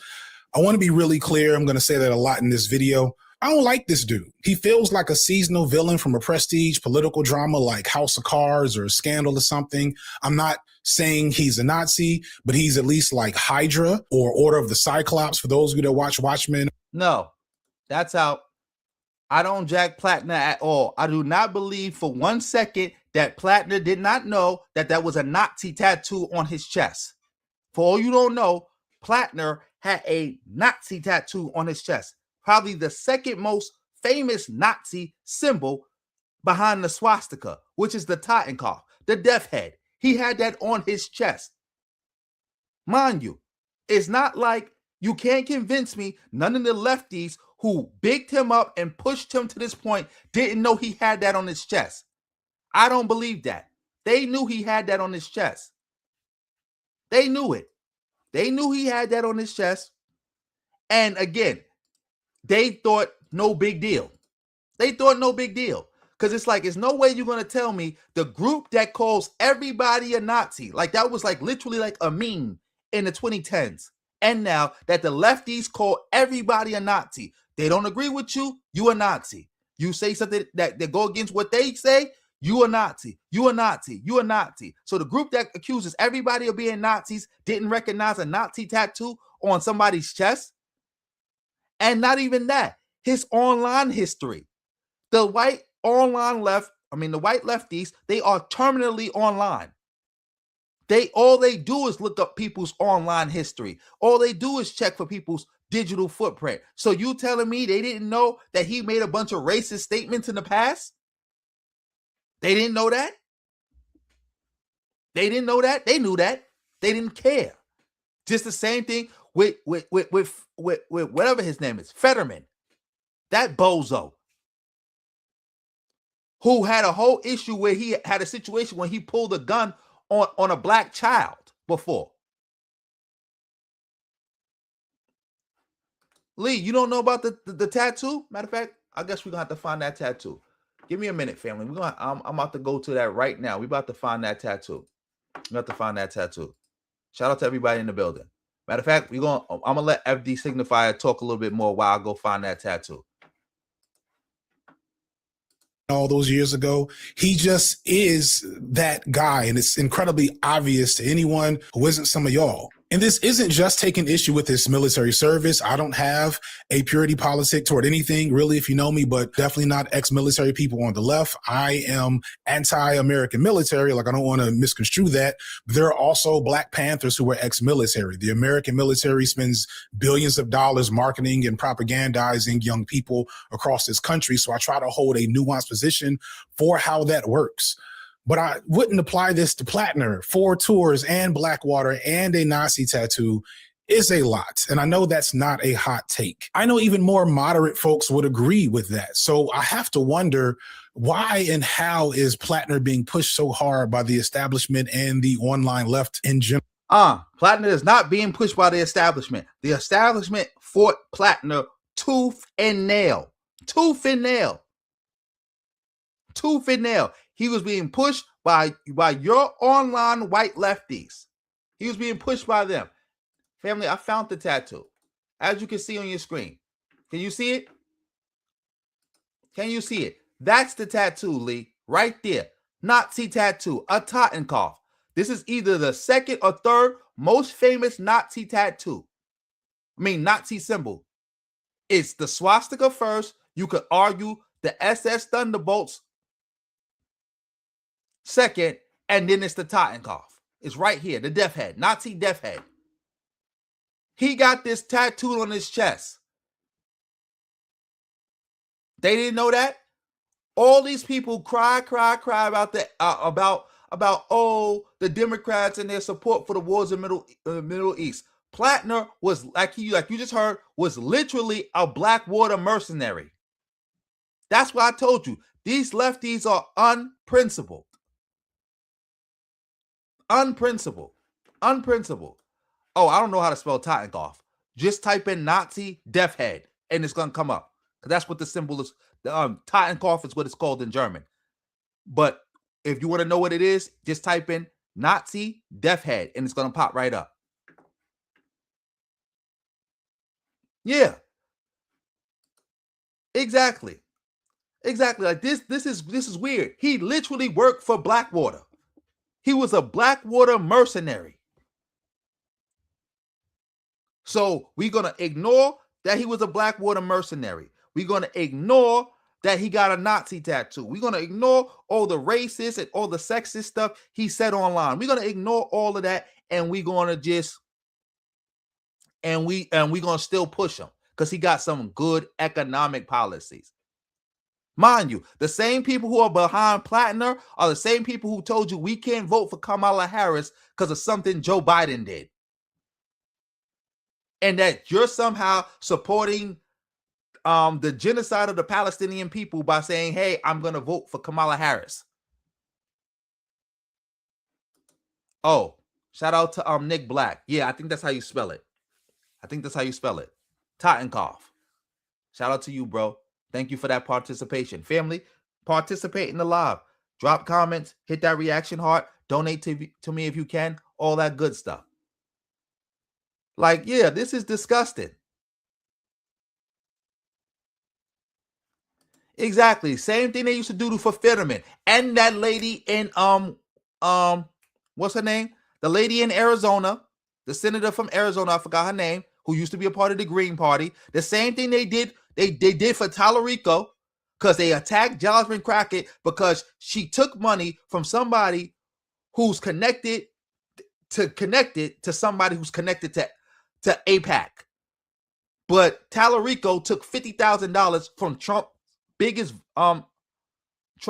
biggest donor, who is Jewish, who is pro all the bad stuff that was happening to the Palestinians. Disgusting. But yeah, let's get back to this. Wait, somebody said, let me see something. Matter of fact,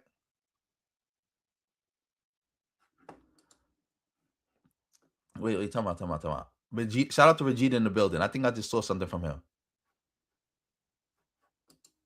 Wait.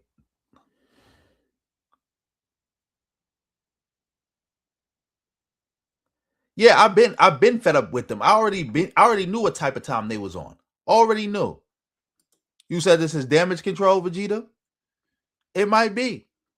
Or it might not even be damage control. It could be that he's genuinely fed up with them. Because remember, we did the video before when FD Signifier was talking about the class reductionism going on with the white lefties, but he said he would still support them because it's more important to get rid of capitalism first. That's more important. Getting rid of capitalism is more important. That's why he would still support them. So I guess he just finally got fed up and he can't support them no more. He just can't support them no more. The white Jew don't got Semitic DNA. But yeah, let's get back to this.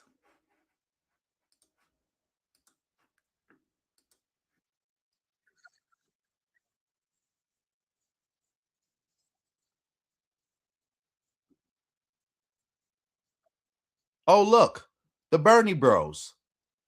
Who could have predicted this? The Bernie Bros are behind Platner.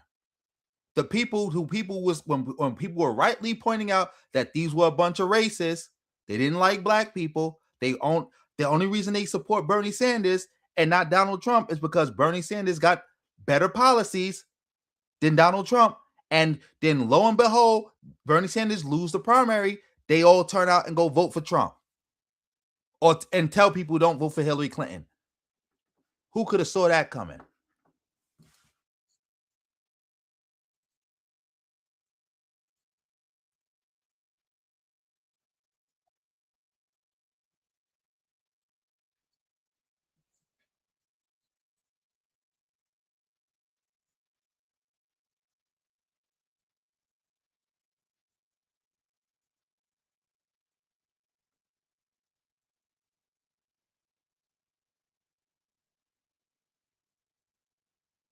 Somebody said the video is muted.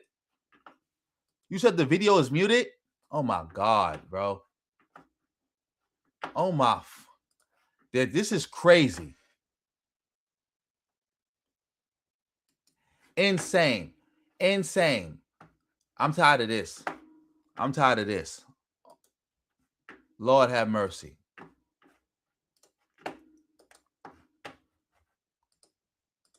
Works.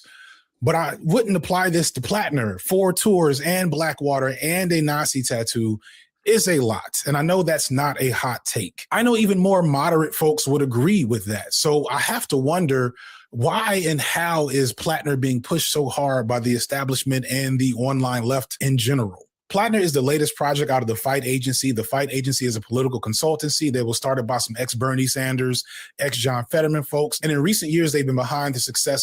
Can y'all hear it now? Y'all hear it now, right? Yeah, good. Shout out to everybody in the building. Thanks for the participation, for letting me know that you can't hear it, because StreamYard just wants to cut audio from people. Like, oh my God.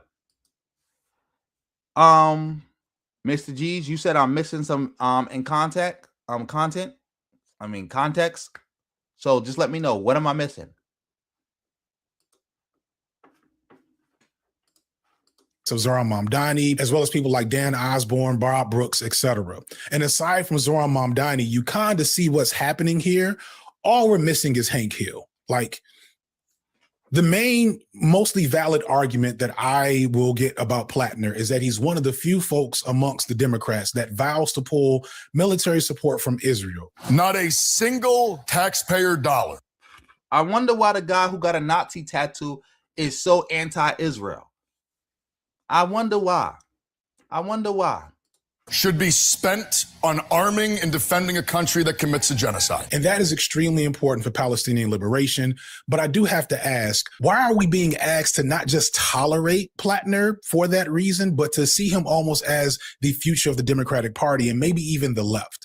Why has he become the darling of the online, predominantly white left in this time frame? Why did the fight agency scout him in the first place? It's because the fight agency knows that this image of white American exceptionalism and especially masculinity is still highly valued amongst the white masses. He's doing a reskin of the Marlboro Man, or better yet, like Don Draper, Joel Miller from The Last of Us. Literally, he looks like Walter White. And I want you to remember, all of these characters were villains. And historically, it's always straight white men that fail to realize that fact about those characters. And when you're not a straight white male, you always take note of those types of fans. They may not be the worst people in the world, but they're people to observe.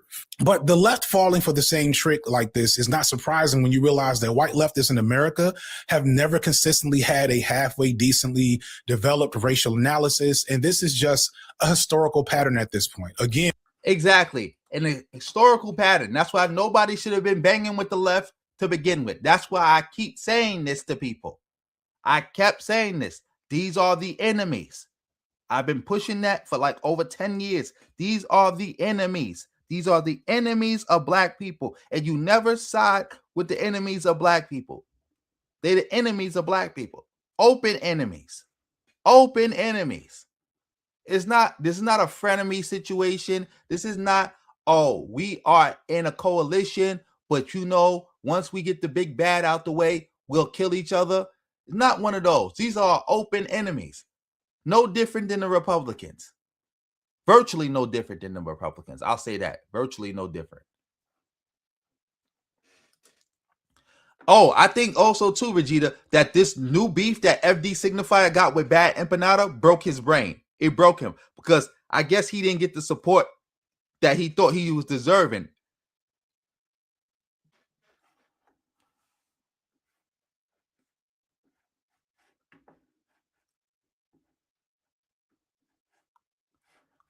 I think that's the reason.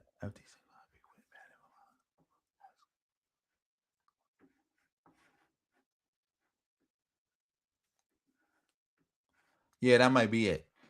Oh, shout out to Man of Tomorrow. Yeah, finally caught it live. Happy you could be in the building. Yes, ridiculous. And shout out to a book I've been reading from Brian Koba, Hubert Harrison, The Forbidden Genius of Black Radicalism. Hubert Harrison was a lesser-known Black socialist who worked and wrote in the same eras as Booker T. Washington, Du Bois, and Garvey, and was to the left of all of them during that time, including Du Bois. But in this, he also found himself confounded by the challenge of organizing with white socialists who at the time could not see past their anti-Blackness to form effective solidarity and build a functional coalition. And this Exactly. This has always been the case. And this is over 100 years ago. Herbert Hoover is from 100 years ago during the Harlem Renaissance. He was called the father of Black radicalism. Like, this is not something new. This has always been the case. We cannot work with these people because they are racist and they only care about class.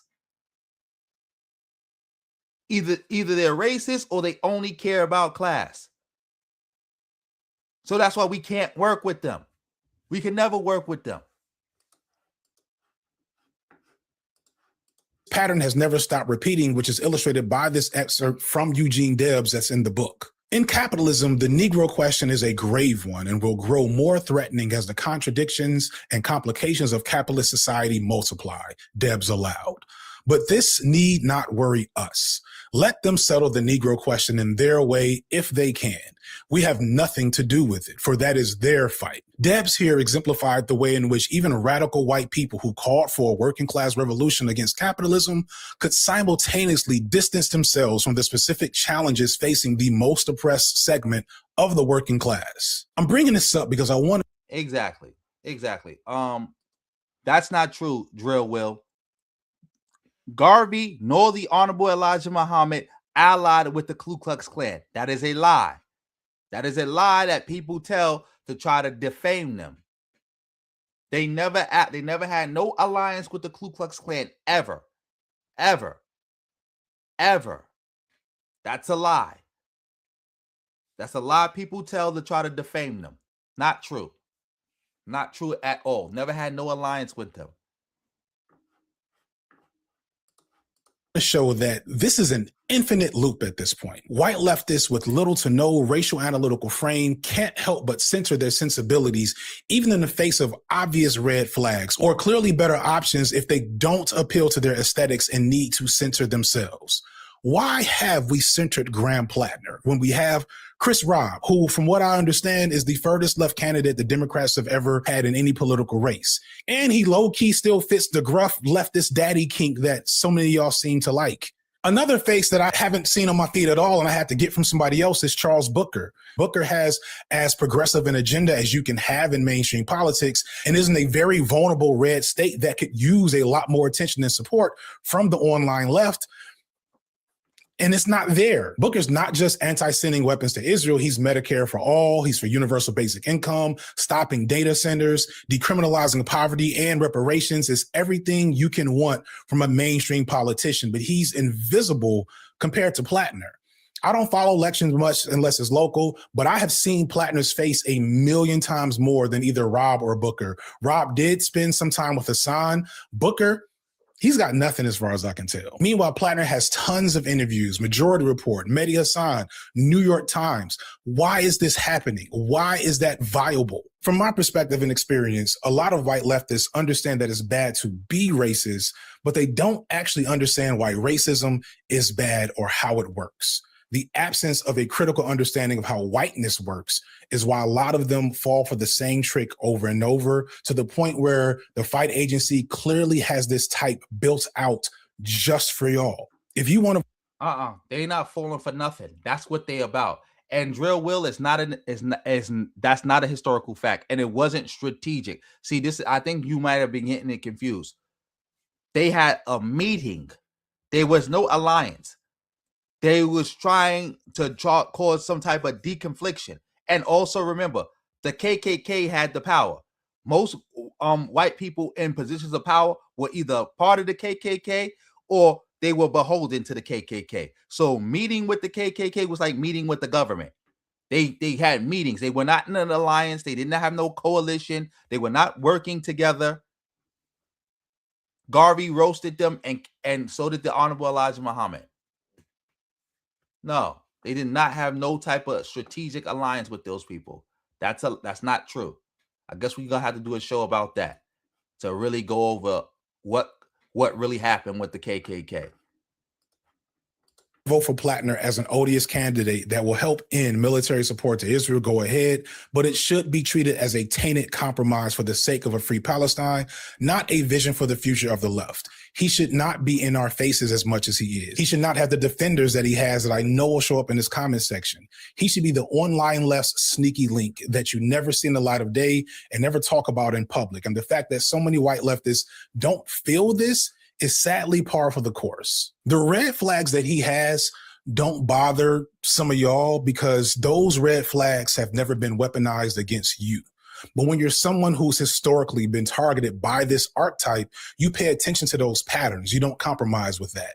For reasons I won't get into, I've had to spend the last few weeks arguing that normalizing Nazi terminology, but wokely, is bad, and that no one on the left. Exactly. That's something that Bosch has pushed. That's something that all these lefties push, like, oh, we can tactically use slurs. No. Like, come on now. That's out. Should be doing it. And I've had some, not many, Not many, I want to be clear, but plenty of white leftists try to argue that nobody cares about Nazis, as if a couple of Nazis didn't just shoot up a mosque in San Diego just a few weeks ago, or the fact that that exact type of Nazi terrorism happens like every 6 to 18 months in America. And it's impossible to remain in community or struggle with people who don't seem to mind that, who always put themselves first, especially when the struggle isn't about them in the first place. And after half a decade online, I'm tired of seeing this pattern and repeating these same complaints. But the problem is that this entire space has always catered to a specific type of white guy online, and that's what it was built for and what it always probably will be. See, BreadTube emerged as a venue to rehabilitate right-wing edgelords into leftist progressives, all after the rise of the alt-right. It has always had an extremely high tolerance for what Graham Platner is, because he just like them for real. And while not every aspect of BreadTube has catered to this reformed edgelord Reddit troll archetype, it's clear that this element of the space remains influential and often sets the tone for the space. Because even if these types don't make up the largest part of our audiences, they're almost always the loudest part. They're the largest part. I'm not jacking that. This is the people who support Platner are the online left. They are the online white left. They are that. Oh, exactly. Mighty One and Strong. They had a meeting. They were not in no alliances. It's like they was trying to cause some type of peace to get the KKK to stop, killing black people or whatever the case may be. Because it's like Tyrion Lannister said, you make peace with your enemies. That's why it's called making peace. That's not an alliance. They are not friends. They did not see eye to eye on anything. Shout out to everybody in the building.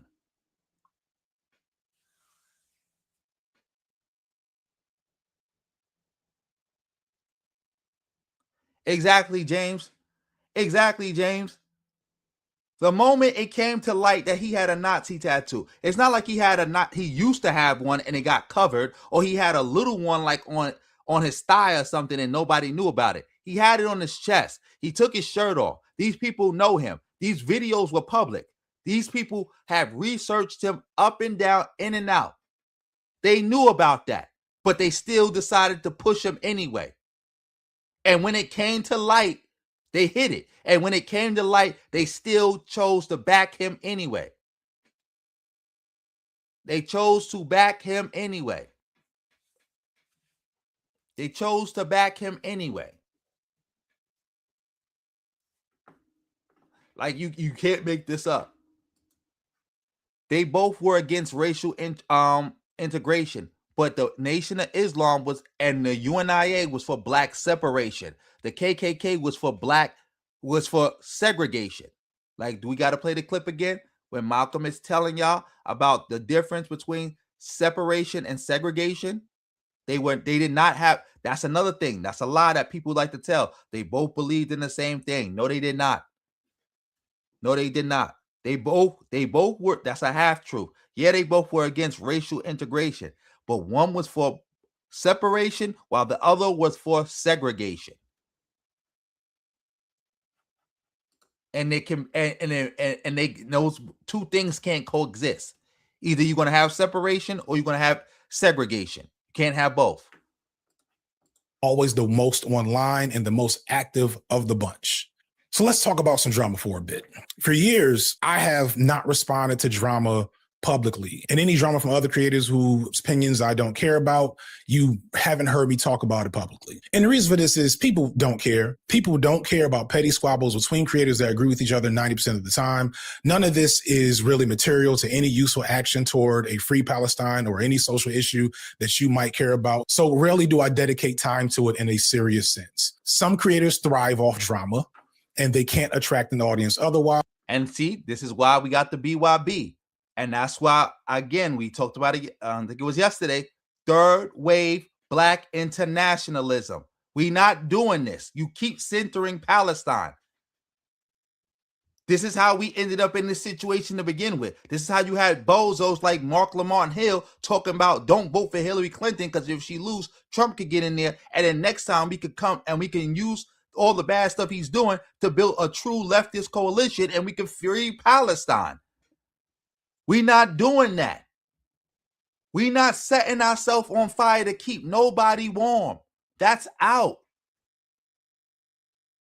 Like we keep talking about Palestine, and like all y'all solutions to free Palestine always end up with we got to deal with some anti-blackness. Oh, I get why people support Platner, because he's against sending weapons to Israel, which would help the Palestinians. But Platner's a racist. He got a Nazi tattoo. He's against black people. But yeah, but Palestine. Oh, I get why people don't want to vote for Kamala Harris because of what Joe Biden did, but that's going to mean Trump wins again. And he's going to do Project 2025, the most black policy paper in probably like the last 100 years. But yeah, but what about punishing the Democrats because of Gaza? We're not doing that. We're not doing that no more. Guys, I am not one of those creators. So I want to apologize up front to the vast majority of people who will watch this and have no clue where this is coming from. But with that in mind, I won't be naming names. And to be clear, a lot. Exactly. Platner was literally, not only was he did 4 tours, he also went back and joined Blackwater. So he continued to fight as a mercenary.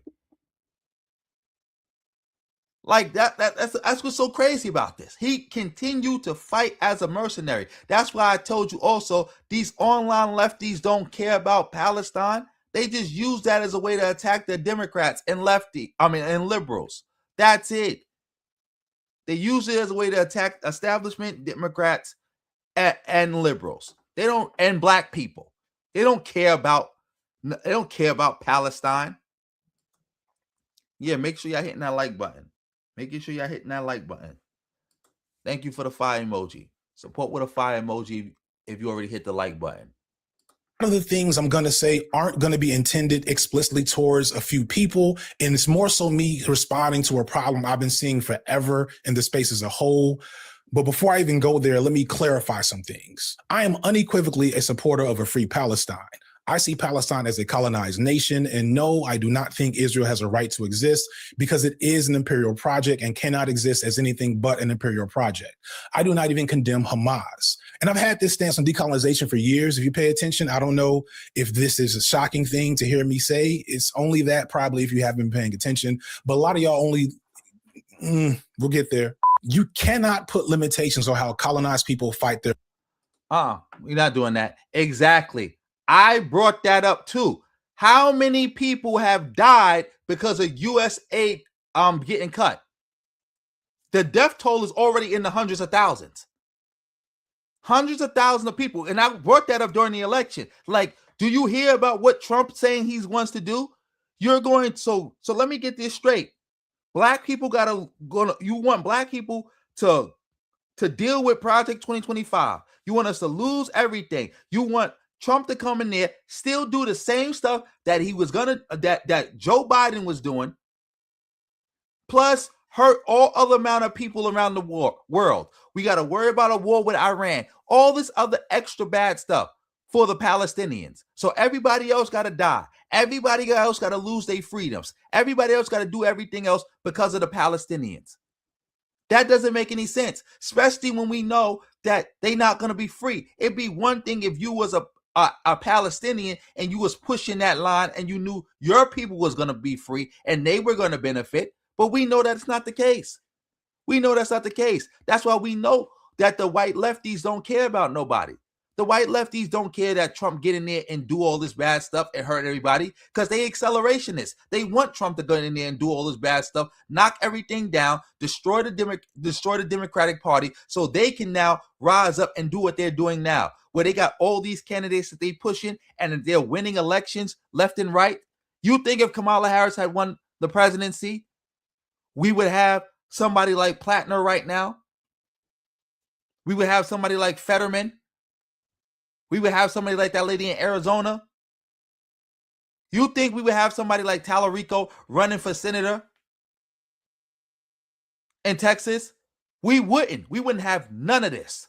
That's why they was constantly pushing for people to not vote Democrat.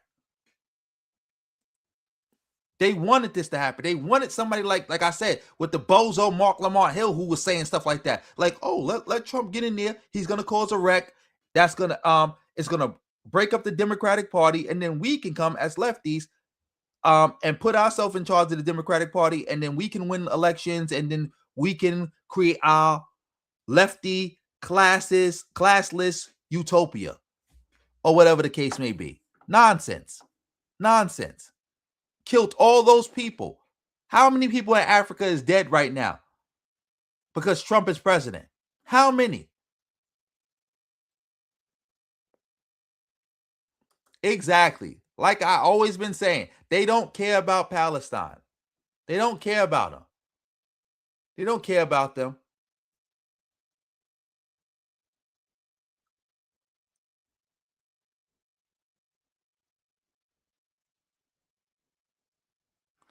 Exactly. We're not doing that. Exactly. That's all it was. And again, they don't care. They talk about Palestine, but why do you even talk about the genocide in Sudan? Exactly. Remember when what's his name? Hassan crashed out on a black person who asked him, like, y'all always talking about Palestine and stuff, but what about black people? What about Sudan? And he crashed out on them.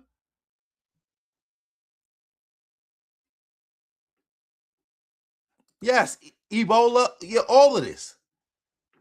Disgusting. Matter of fact, we're going to see if we can find that clip of Hassan crashing out. Keep going.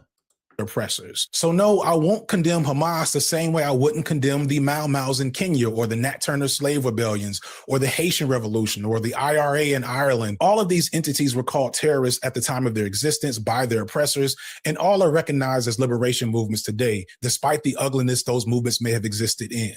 And I believe Hamas will eventually be seen in the same light. I would love if violence didn't have to occur. And there are anti-colonial movements that do happen to occur with the minimal violence, but it's not fair to call any anti-colonial violence senseless, because it is a direct response to the condition that the colonized are living under. And the thing to keep in mind is that Palestinians didn't just start getting genocided by Israel on October 7, 2023.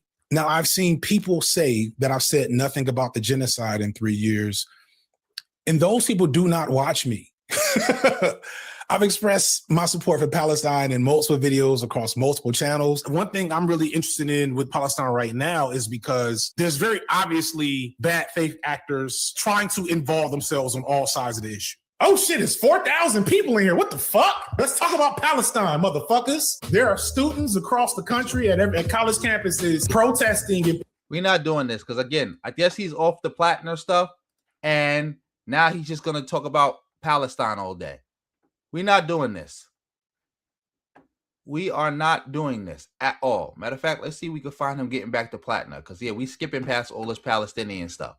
That's out. Matter of fact, shout out to everybody in the building. We about to go watch this clip right here. Is my audio good? Can y'all see me? Can y'all see me? All right, we're gonna watch this. I think this is the clip. This language in this fucking chat. Suck my fucking. Here we go. When it comes to black folks, you really don't want to talk about us unless it comes from voting. When is the last time you spoke about Sudan? I'm gonna fucking ether you. Any other black folk want to engage in radical activist language in this fucking chat? Suck my fucking cock, okay? You stupid fucking radlib. Get the fuck out of here. Get the fuck out of my chat. Fucking stupid, moronic, fucking radlib nonsense. Suck my fucking dick. Fuck you.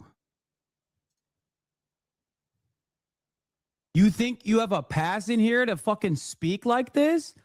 Get the fuck out of here.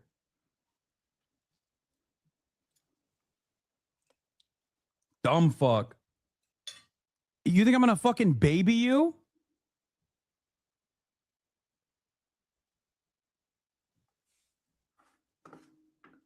Go ahead. Go post a fucking clip about how much of a fucking white supremacist I am. Suck my dick. Annoying, dumb fuck. God damn, dude. This kind of attitude is so insanely repulsive. Like, what the fuck do you think you're doing?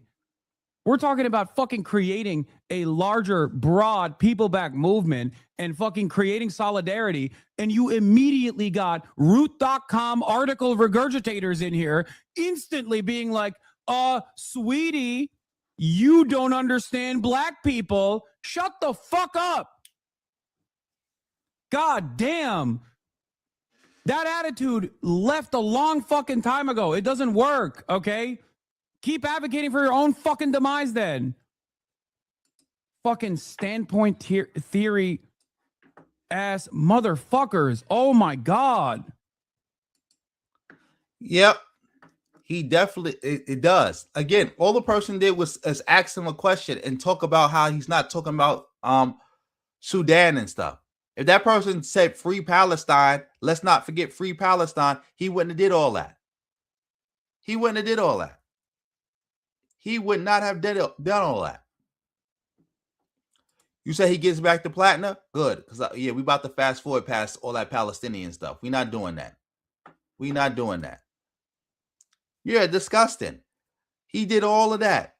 Again, and like he said, oh, that type of talk doesn't work anymore. That's one of the reasons why they hated the Democrats so much. It's one of the reasons why they hated the left liberals so much. Because they were the ones who did the identity politics. Black identity politics. They were the ones who actually catered to black people and would make sure when black people put their issues front and foremost, they would entertain that. You see what he said, right? We're not doing that no more. Why he's saying that? Because again, the Democratic Party broke because Kamala Harris lost. So now they're here to pick up the pieces. And he will not. He don't care about Africa. They don't care about no Africa. The only way they care about Africans is if Africans having a anti-Israel protest or a free Palestine protest. Then they'll talk about Africa. Otherwise than that, they don't care nothing about them.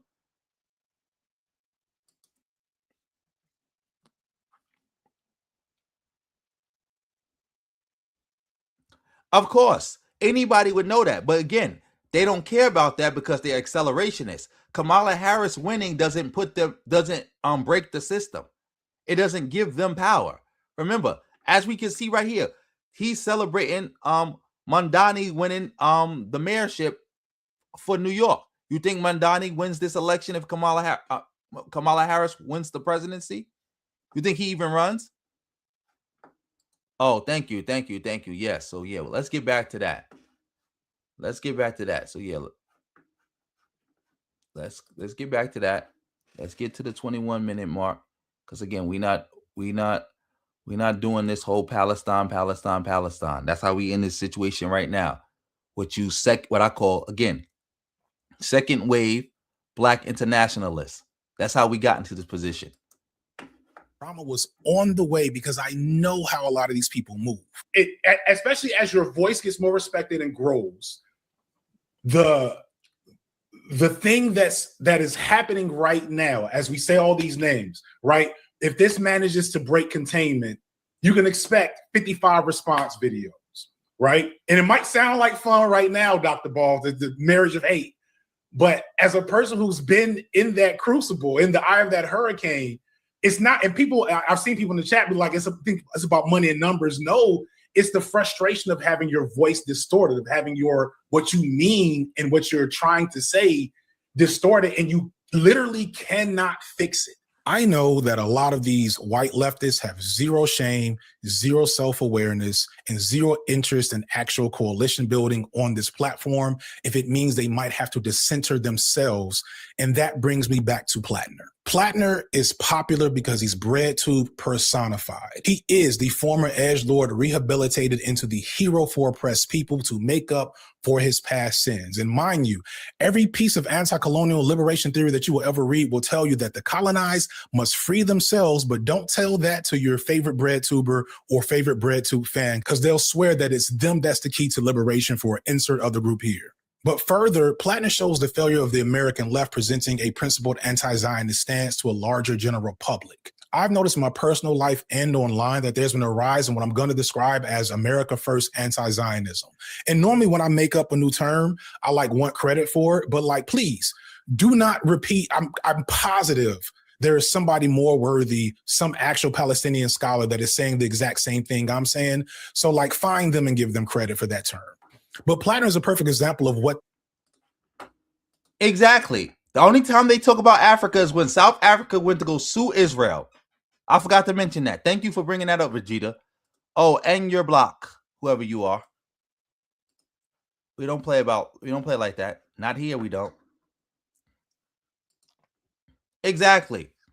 But I don't even think he's even trying to really do the white savior nonsense. He's just trying to come here as the class reductionist dude. That's it. He don't care about black people. He don't even care about us enough to even try to want to be our savior. Shout out to everybody in the building. We got over 100 people in the building. Make sure y'all supporting the channel any way y'all can. Thumbs up, PayPal, Cash App, super thanks, super chat, super stickers, the jewels. We take it all over here. A whole lot of ones beat a whole lot of nuns. And if you can't support money, support with a fire emoji. Support with hitting that reaction heart button in the corner. Yes, support that way. Salute. See, Justin March. Somebody saluting you for giving them that membership, for gifting them that membership. Also, you can join the channel and get your own membership, family. But yeah, let's get back to this. That is because while he does claim to want to stop aid from Israel, he also wants to improve military recruitment. So he is not against American imperialism like you might think, which exactly. None of these people, all that anti-Israel talk is just anti-Semitism.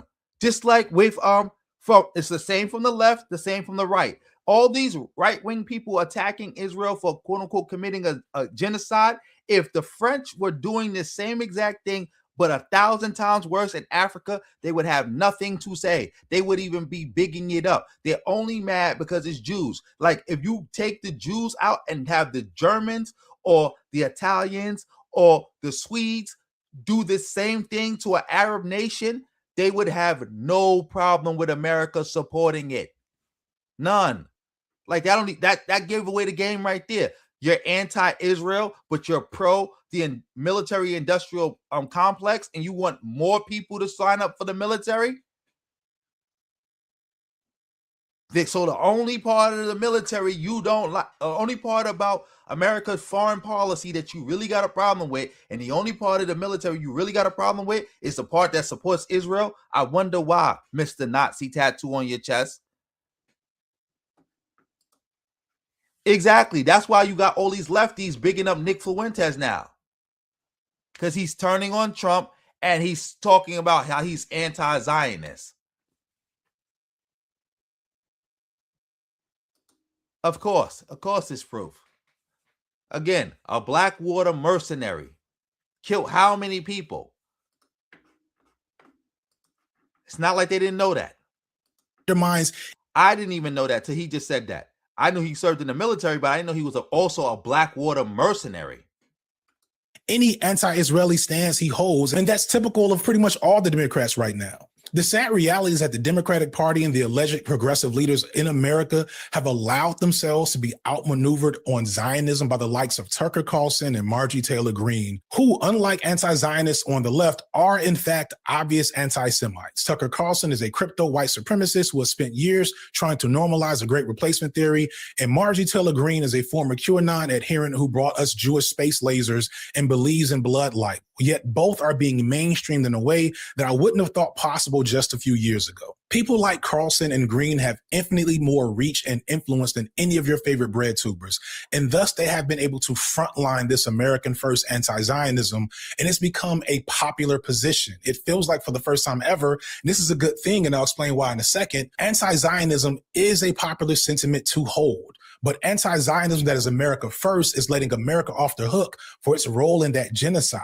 I've had a lot of people, both online and in my encounters in real life, smart people say something along the lines of, Israel is controlling America. And no, the tail does not wag the dog. Israel is a settler colonial project built on genocide and mass murder. America is a settler colonial project built on genocide and mass murder, among others. That's a fact. Israel is not controlling America. America supports Israel because that's what America wants to do. Just like America supported South Africa and Rhodesia. They wasn't controlling America.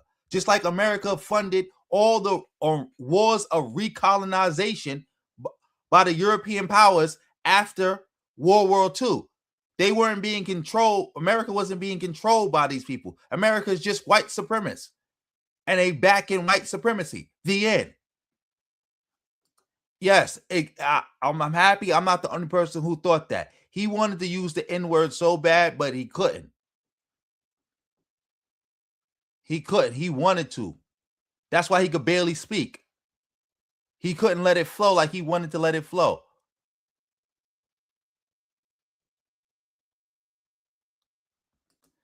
Exactly. Israel does not control America. That's mythology. That's fake. That's just anti-Semitism. That's meant to rot your brain. Israel does not control America. They do not tell America what to do. America could destroy Israel like this by just simply saying, we don't support you no more. They don't got to lift a finger. Just like apartheid South Africa and Rhodesia fell apart. Once people withdrew their support from them, it's the same thing.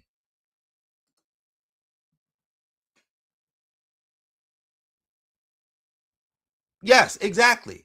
Exactly. Vietnam, everywhere. Same old, same old. The things, game recognized game. There are, of course, Zionists in American government and plenty of Zionists who are at the helm of powerful American institutions. And our current president does seem uniquely compromised in his ability to not be influenced, not just by Israel, but everyone. Like everybody gets a piece of our president. But please believe that confluence of power between Israel and Zionists in America is not some secret, mystical thing. That's just how power and capitalists have always worked. One example of this America First anti-Zionism is people often say America was forced or tricked into a war with Iran due to Israel, but this ignores the history of hostility America has had with Iran. Iran, as a sovereign, strong nation, has been able to withstand American influence and thus impedes on America's dominance of that region and the resources that Iran controls, even with Israel sitting at Iran's doorstep. And Israel, because of its Zionist nature, has always wanted to attack Iran, along with everyone else in that region for years. But for the longest, America has not allowed them to, because most American presidents fully understood that we probably can't win a war with Iran, which, if you're paying attention, is clearly correct. But that doesn't mean that we didn't desire to do the exact same thing Israel did. This is why you see so many other American politicians wanting more action from America in Iran, low-key on both sides of the aisle. America is not just allowed, but has encouraged Israel to be exactly what it is for decades at this point. It's just that this time around, Palestinians were able to show the world what is happening to them. And I want to be clear, Palestinians do not care and should not care how they get free or who in America is going to bring them to that. You said if white supremacists control America, are in control, why did desegregation happen? Desegregation happened because the white supremacists in control wanted it to happen. Remember, LBJ was a white supremacist, but he wanted to be remembered and go down in history, so that's why he backed the civil rights movement. That's how it happened. You do know all Black progress has happened in America because a minority of people in positions of power for their own personal reasons have made it so. How do we get slavery to end? A handful of racist white people who wanted to do it because they wanted to punish the South. How do we get anything? When we desegregated the military. Why? Because too many educated, smart white people were dying in the wars. So they wanted more Black people to fill those roles. And it got too expensive to have double of everything. Remember, there's always been a battle in America between the racist white capitalists and the white nationalists. Remember when Stephen Bannon was talking to Donald Trump and said a nation is more than this economy, when Trump was talking about, yeah, we should have H-1B1 visas, all those foreigners coming in here because they bring money to America. And Steve Bannon was against it because he was just a white nationalist. That's always been the case. It's always been the case. How did the NBA get desegregated? Sports get desegregated. Did the majority of white people want that? No. But the racist white capitalists who had the bag realized, oh, I can make a bigger bag, so we're going to do it. Because at the end of the day, what did desegregation actually, how did desegregation actually take away power from white people? White people still get the majority of everything. They still got all the power. Look at Congress. How many white people are in Congress? How many white people are business owners? How many white people are elected officials all across this country? They still got all the power. All right, I think I'm about to put you on timeout, Drill Will, because now you trolling. You saying that LBJ was Jewish. Bye. Put you on timeout. Come back when you get your mind right. Like, we don't do anti-Semitism over here. That's what turns your brain into soup. And the funny part about it is anti-Semitism is so stupid. That's why the Nazis lost the war. Because for everybody who don't know this, there was no way the Nazis could have won World War II. There was no way. You know why? Because the Nazi ideology was too corrosive. It was too stupid. They had deluded themselves with so much fake anti-Semitic propaganda that they couldn't even think straight. That's why any scenario that has the Nazis winning World War II is fake. The only way the Nazis could have won World War II is to not be Nazis. Or that's why the only scenarios with the Nazis win World War II are like things where it's like the aliens invaded or the occult or stuff like that. That's the only thing that makes sense when they do stuff like that. Like, oh, the Nazis made a deal with aliens, or the Nazis made a pact with the devil. There's no way they could have won World War II, period. The only way the Nazis could have won World War II was to not be Nazis. Was to not be Nazis. That's it. The ideology was too corrosive. It was too stupid. There is no such thing as, well, the Nazis could have won if Adolf Hitler didn't do this. Or the Nazis could have won if they didn't do that. There was no decision here or there that they could have did on the battlefield that would have helped them win World War II. The only way the Nazis could have possibly been to win World War II was to not be Nazis. That's why I'm so stormed down against anti-Semitism, because it rots your brain. Exactly. That's why Truman, who was also, because for who you don't know, they said, I think it was alleged that Truman was a member of the KKK. But Truman desegregated the military. Why? Because he wanted more black people in the military. Because they realized too many white men were dying. So they needed somebody else to fill in some of those gaps. Yeah, I know. That's why they banned from the UK. Thank you.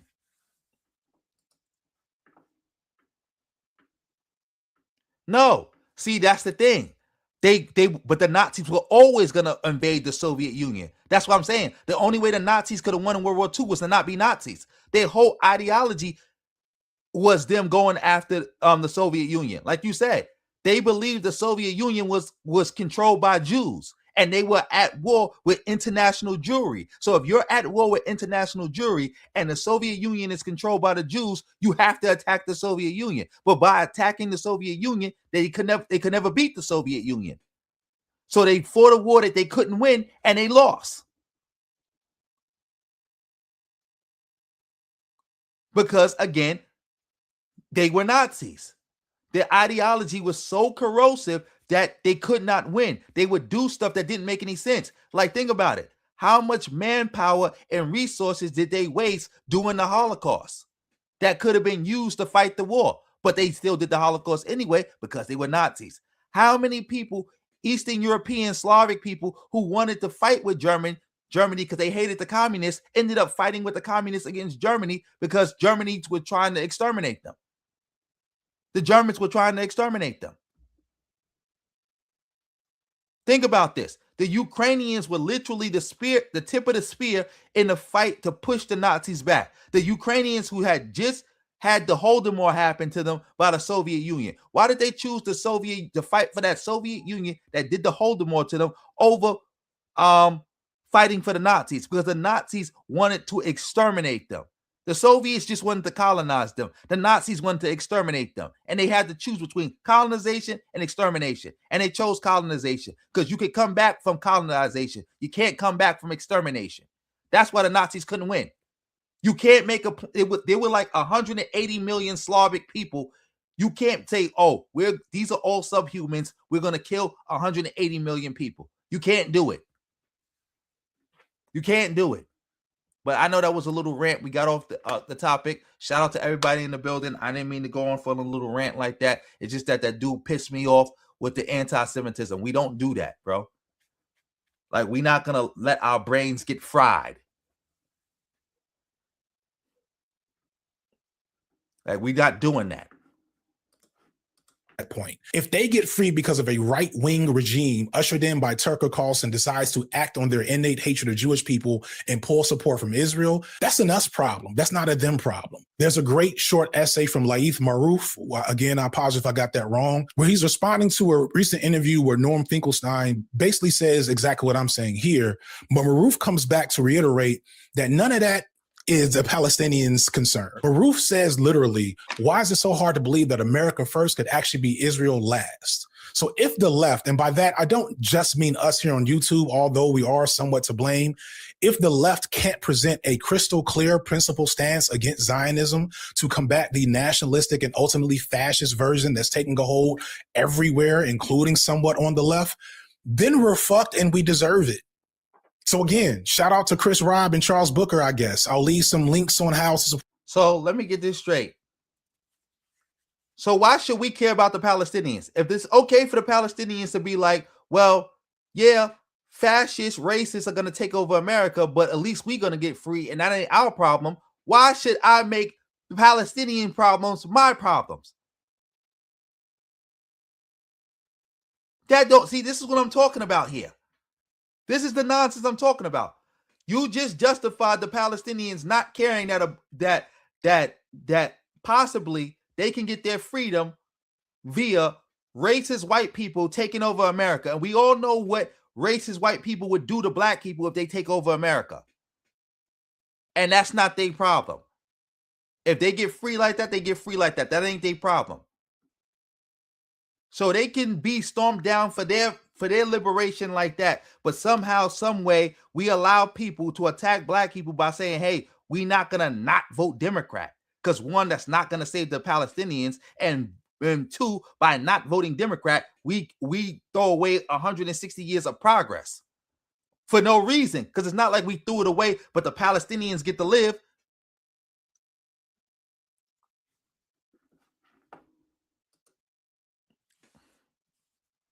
Yes. Like, I'm not doing that. Like, again, we're not going to keep centering these other people. Yeah, shout out to you, Lee. I like to be informed too. Yeah, they want black people to, that's why I keep saying set ourselves on fire to keep them warm. They nobody got no problem with black people sacrificing themselves. Nobody got no problem, no issue with us sacrificing ourselves. But they met because mind you, if black people say if a black person came out and said, I don't care about the Palestinians, if we gotta support the genocide of the Palestinians for black people to get freedom in America, oh well. If somebody came out and said that, you would get called every name in the book. Every name in the book. They would unload on you. Mind you, black people weren't even saying that. And they were acting like black people were saying that during the 2024 election. They were acting like we were saying that when we weren't even saying that. The thing we was pushing was best, not only what was best for black people, but it was what was best for Palestinians as well. Like, imagine black people say, we don't care who die, who get hurt. We don't care as long as we live good.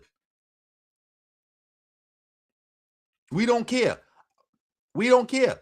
All right, the Democratic Party is doing right by black people. So if they want to kill Palestinians, so what? I'm not going against that. Like, you see how people was demanding black people to condemn Joe Biden? Joe Biden is the third best white president in the history of the United States of America for black people.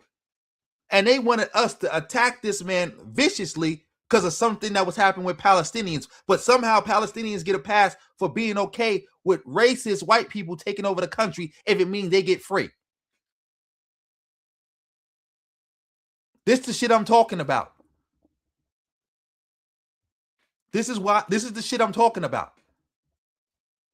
Because again, also, it was a lot of you black lefties calling black people, oh, y'all just want to benefit from the American empire. Because we saying, hey, we don't want the Democrats to lose. They help us. We benefit from, oh, y'all don't care about nobody else. Y'all just want to benefit off the American empire. Y'all just want to be down. And like, yo, nobody said that. Like, come on now.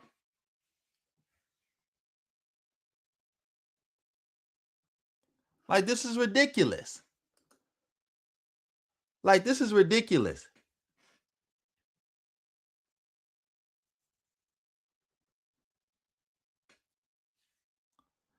Exactly. And again, James, by you saying that, they would call you every name in the book. They'll tell you selfish, you a bigot, you hateful. Oh, you just want to be down with the American empire, blah, blah, blah, blah, blah. But if they turn around and say that same thing against us, it make all the sense in the world because they are colonized people and they got to get free. So we don't got to get free?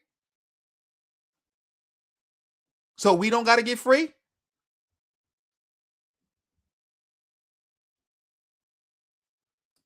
Exactly, too. That's why I said third wave black internationalism. What FD Signifier is doing is what I call second wave black internationalism, where you sit around and advocate for other groups of people while ignoring all their anti-blackness and downplaying it. We're not here to be repped on and stepped on and a stepping stool for other people to get into positions of power and for other people to get free while we sacrifice ourselves. We're not doing sacrificial Negro. That's out. That's a trope. That's a media trope that y'all trying to bring to life in real life. No, we're not doing that. Disrespectful. Yes, exactly. Joe Biden was great for black people, and they wanted us to just attack this man like he was nobody. Like how viciously they attack black people because we wouldn't go against Joe Biden for no reason.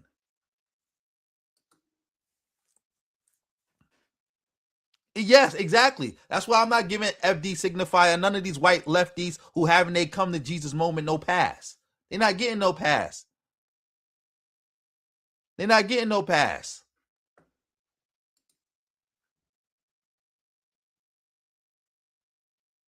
Yes, that's the funny part also. I'm happy you brought that up.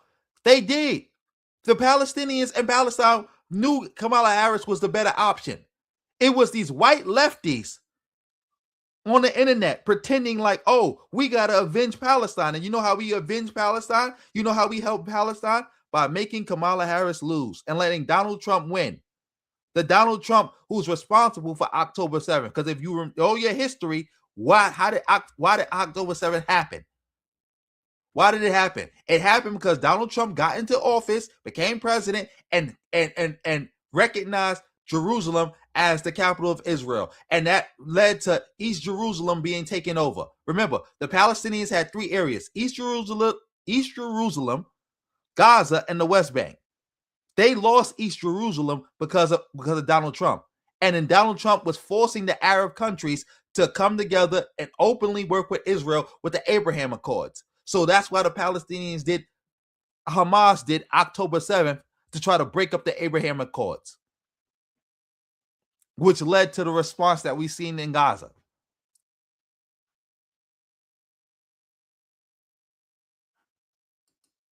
Exactly. I know that. Report them in the description.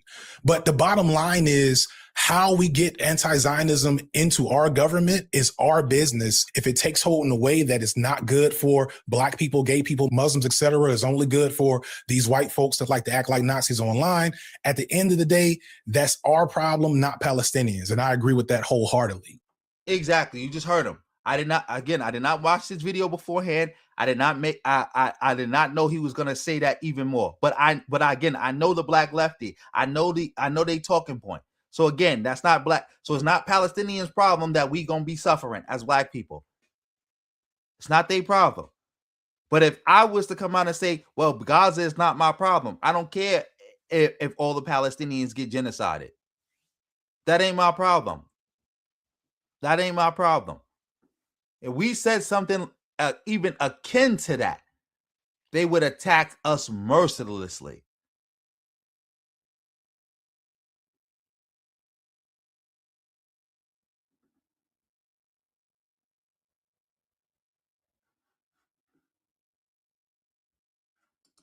And you're never gonna hear them talking about it because they don't care. They don't care.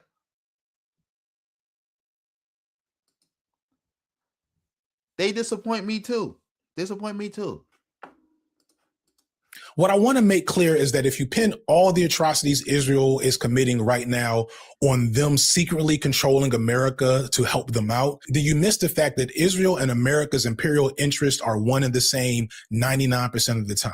And even seeing that as advocating for a free Palestine is short-sighted, because while Zionism couldn't function effectively without American aid, they would still be there in that region doing something horrible to those people, the same way America is doing horrible things to people all over the world right now, not just in Palestine, but in Cuba, Venezuela, Sudan, the Congo, all of these places where there are global calamities going on, comes back to us in some form or fashion.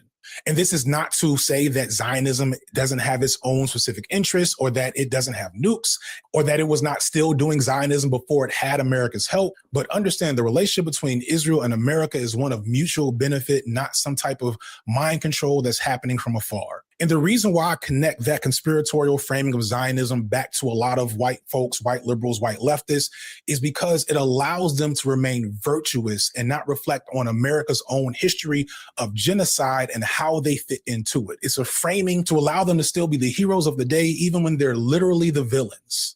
It allows them, like a grand partner, to say, hey, I might have been part of the problem, but now I'm going to be part of the solution. And all this other shit, just ignore it. Just pay no attention to the other things that clearly say that this is not the case. In short, this is white savior shit. A lot of it. Not all of it, not everyone, but a lot of it. And I'm tired of it. And I regret the fact that it took me to submit myself to racial abuse from a bunch of crack. One thing I said years ago before any of this was serious is that once you've been around the block with so-called white allies, you recognize that they often don't care about you as much as they say they do. Again, word to Hubert Harrison. They just care that you represent a proxy for their fight against each other most of the time. They will use the premise that they're fighting for a good cause to troll other, usually white people that they don't like on Twitter.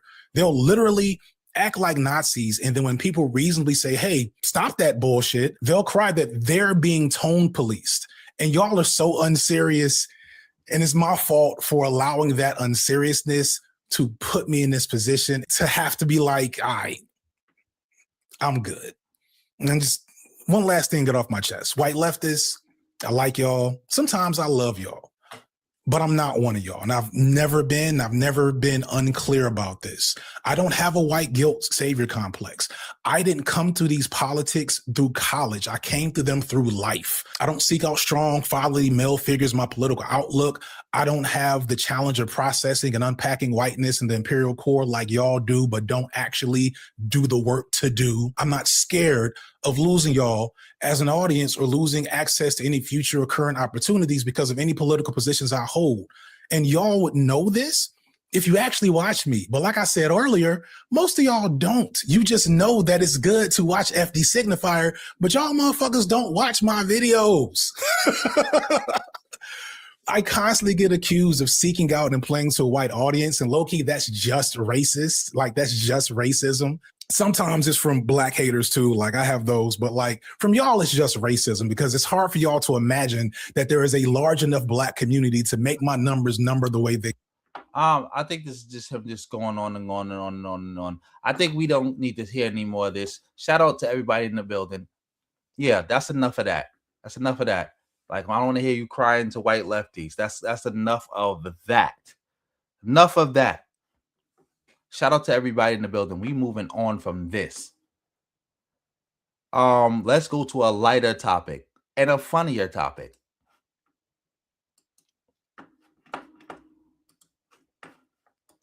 As y'all see on your screen, this is a video from Young Don Reacts.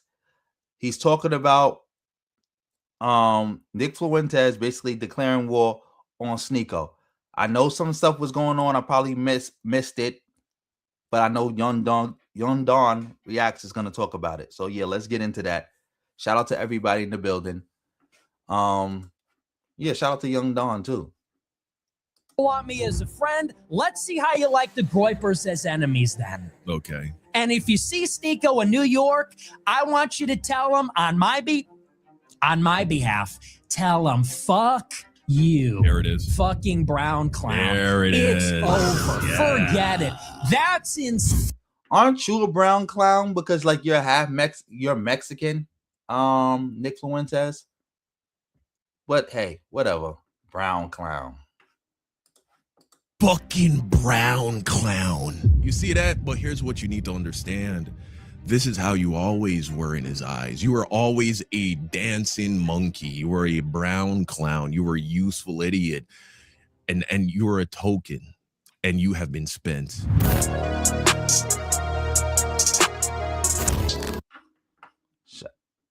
Yeah, let's get to that. I don't know if that music is trademarked. Matter how many times he mocked him and made fun of him. It doesn't matter. Sneeko he always tried to shoot him bail. He always just was constantly seeking his validation. And now Nick Fuentes is completely, in a very humiliating way, just said, fuck this guy. And then decided, he told all of his fans, the Groypers, he said, fuck this dude. He's a brown clown. Wait. Is exactly the question I would be asking myself if I was Sneeko. Where did I go wrong? Is exactly the question I would be asking myself if I was Sneeko's father. Truly, this guy's an embarrassment. He's so humiliating. I don't know what's wrong with him. Now, he's put himself again in a position where he is being turned on publicly by somebody who he's bent over backwards. He's been on his knees, glazing this guy, just completely sucking him off every chance he can get. It doesn't matter. Shout out to Justin March for the 5 to help me reach my goal. Much appreciated. Much appreciated. And yep, now we got Groper babble because we just dealt with the lefty babble. Matter how many times he talked shit about Islam. It doesn't matter how many times he mocked him and made fun of him. It doesn't matter. Sneeko he always tried to shoot him bail. He always just was constantly seeking his validation. And now Nick Fuentes has completely, in a very humiliating way, just said, fuck this guy.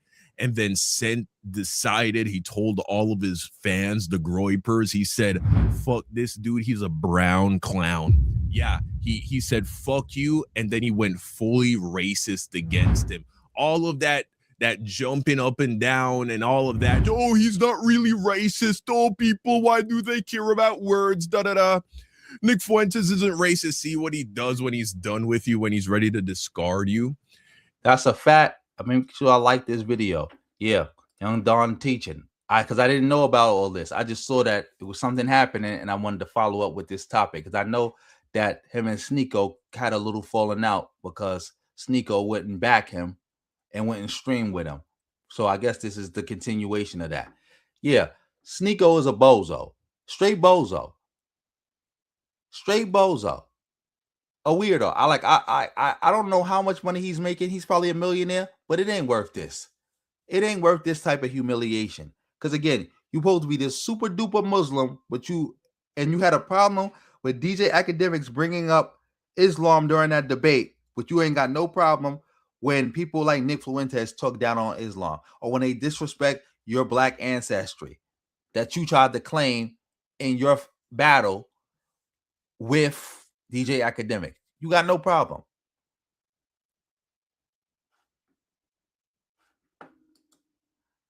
I think Sneeko could beat up Nick Fuentes. Nick Fuentes looked like he's easy to beat up. Like you can tell. Like all the times you saw him outside, he can't fight. He's like this big.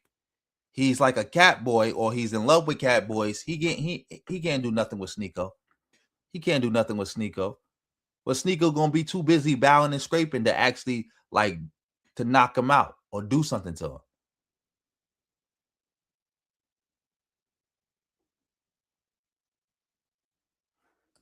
What? You said Sneeko watched somebody clap his girl cheeks?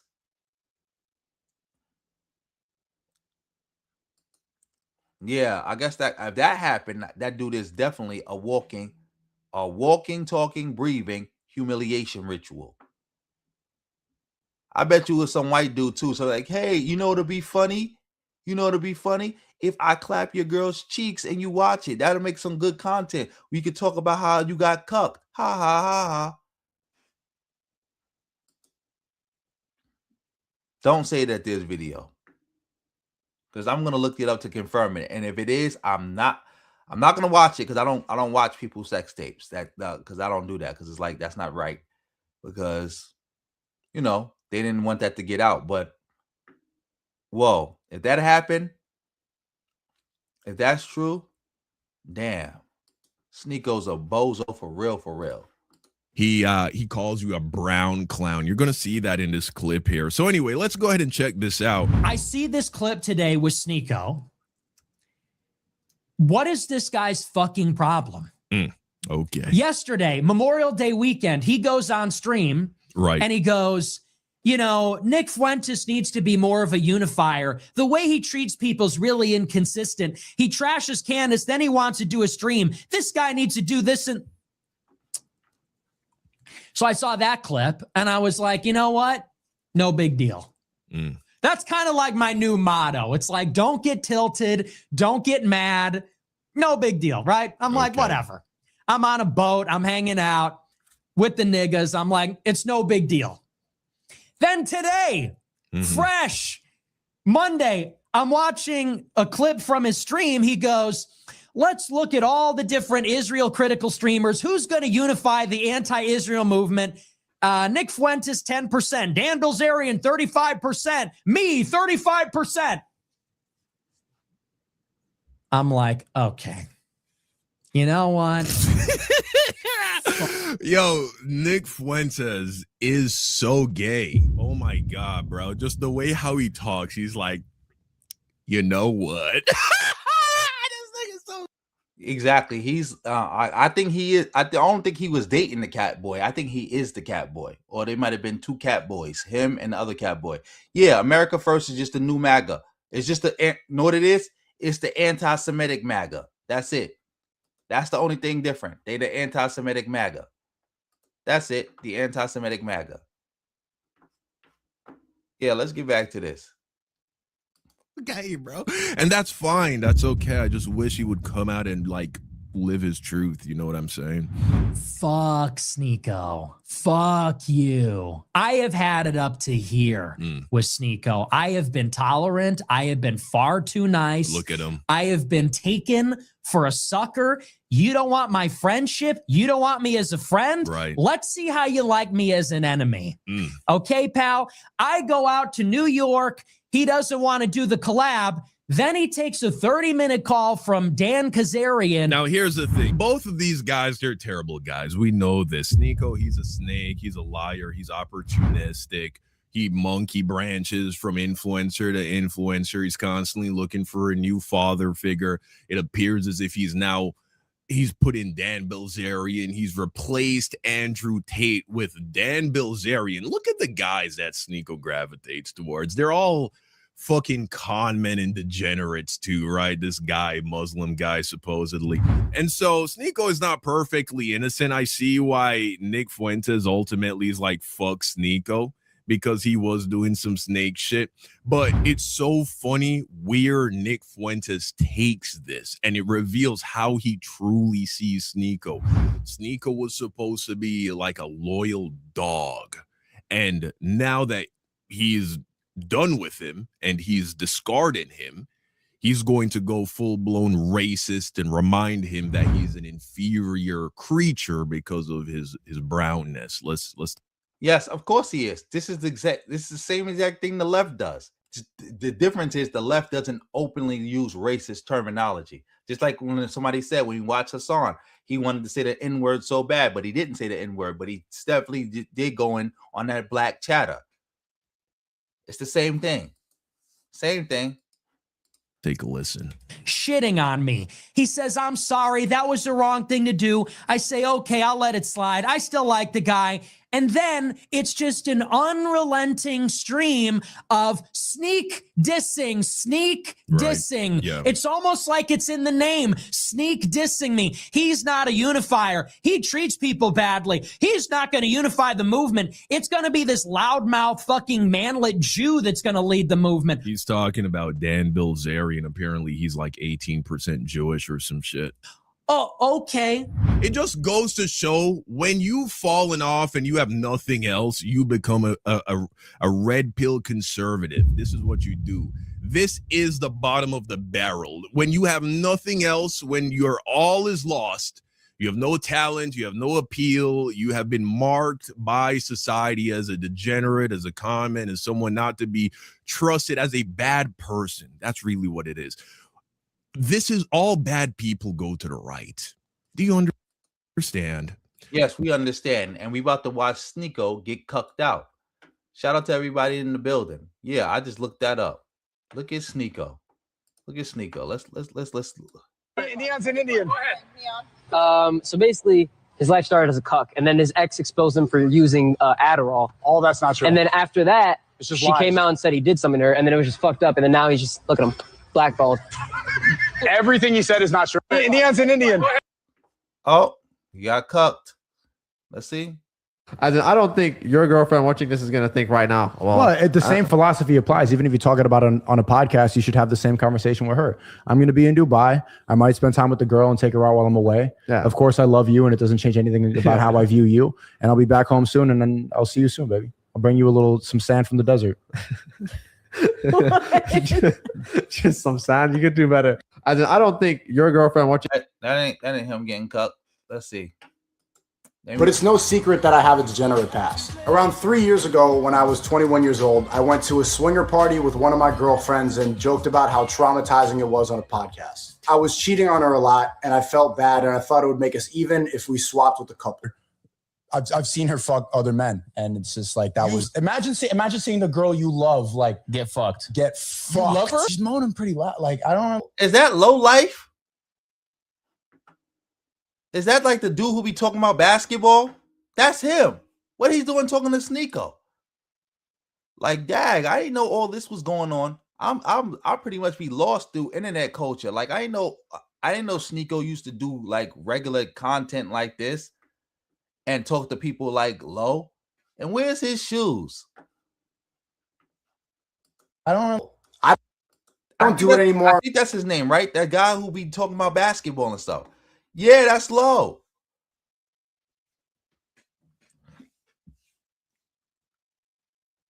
Yeah, ain't no way. Ain't no way.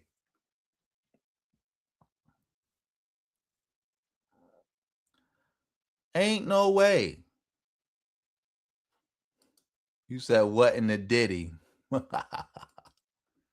Ain't no way. This is crazy. This is crazy. Let's keep going. I don't recommend it. It's a lot, but I think it's something everybody should do just to test. No! You know what? No! And seeing how many people call me a cuck for what I thought was a funny story, you should probably not do the same. Nah, that wasn't a funny story. You are definitely the arrangements. This is the problem. Listen. The arrangements of our open relationships, like. We're not doing that. We're not watching Cuck Boy Sneeko. But it's no secret that I have a degenerate past. Not even Sneeko. It's Cucko. It's Cucko.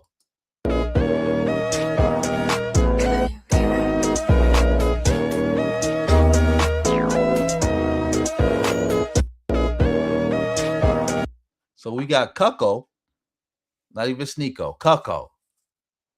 Dag, even Hassan reacted to this? Dag. Everybody reacted to Sneeko being a cuck.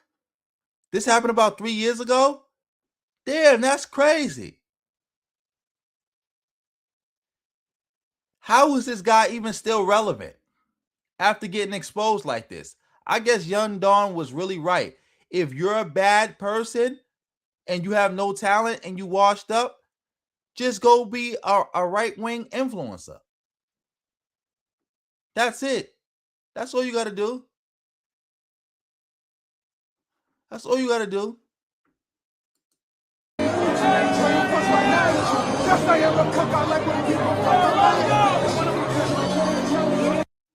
This is crazy. So this was a thing?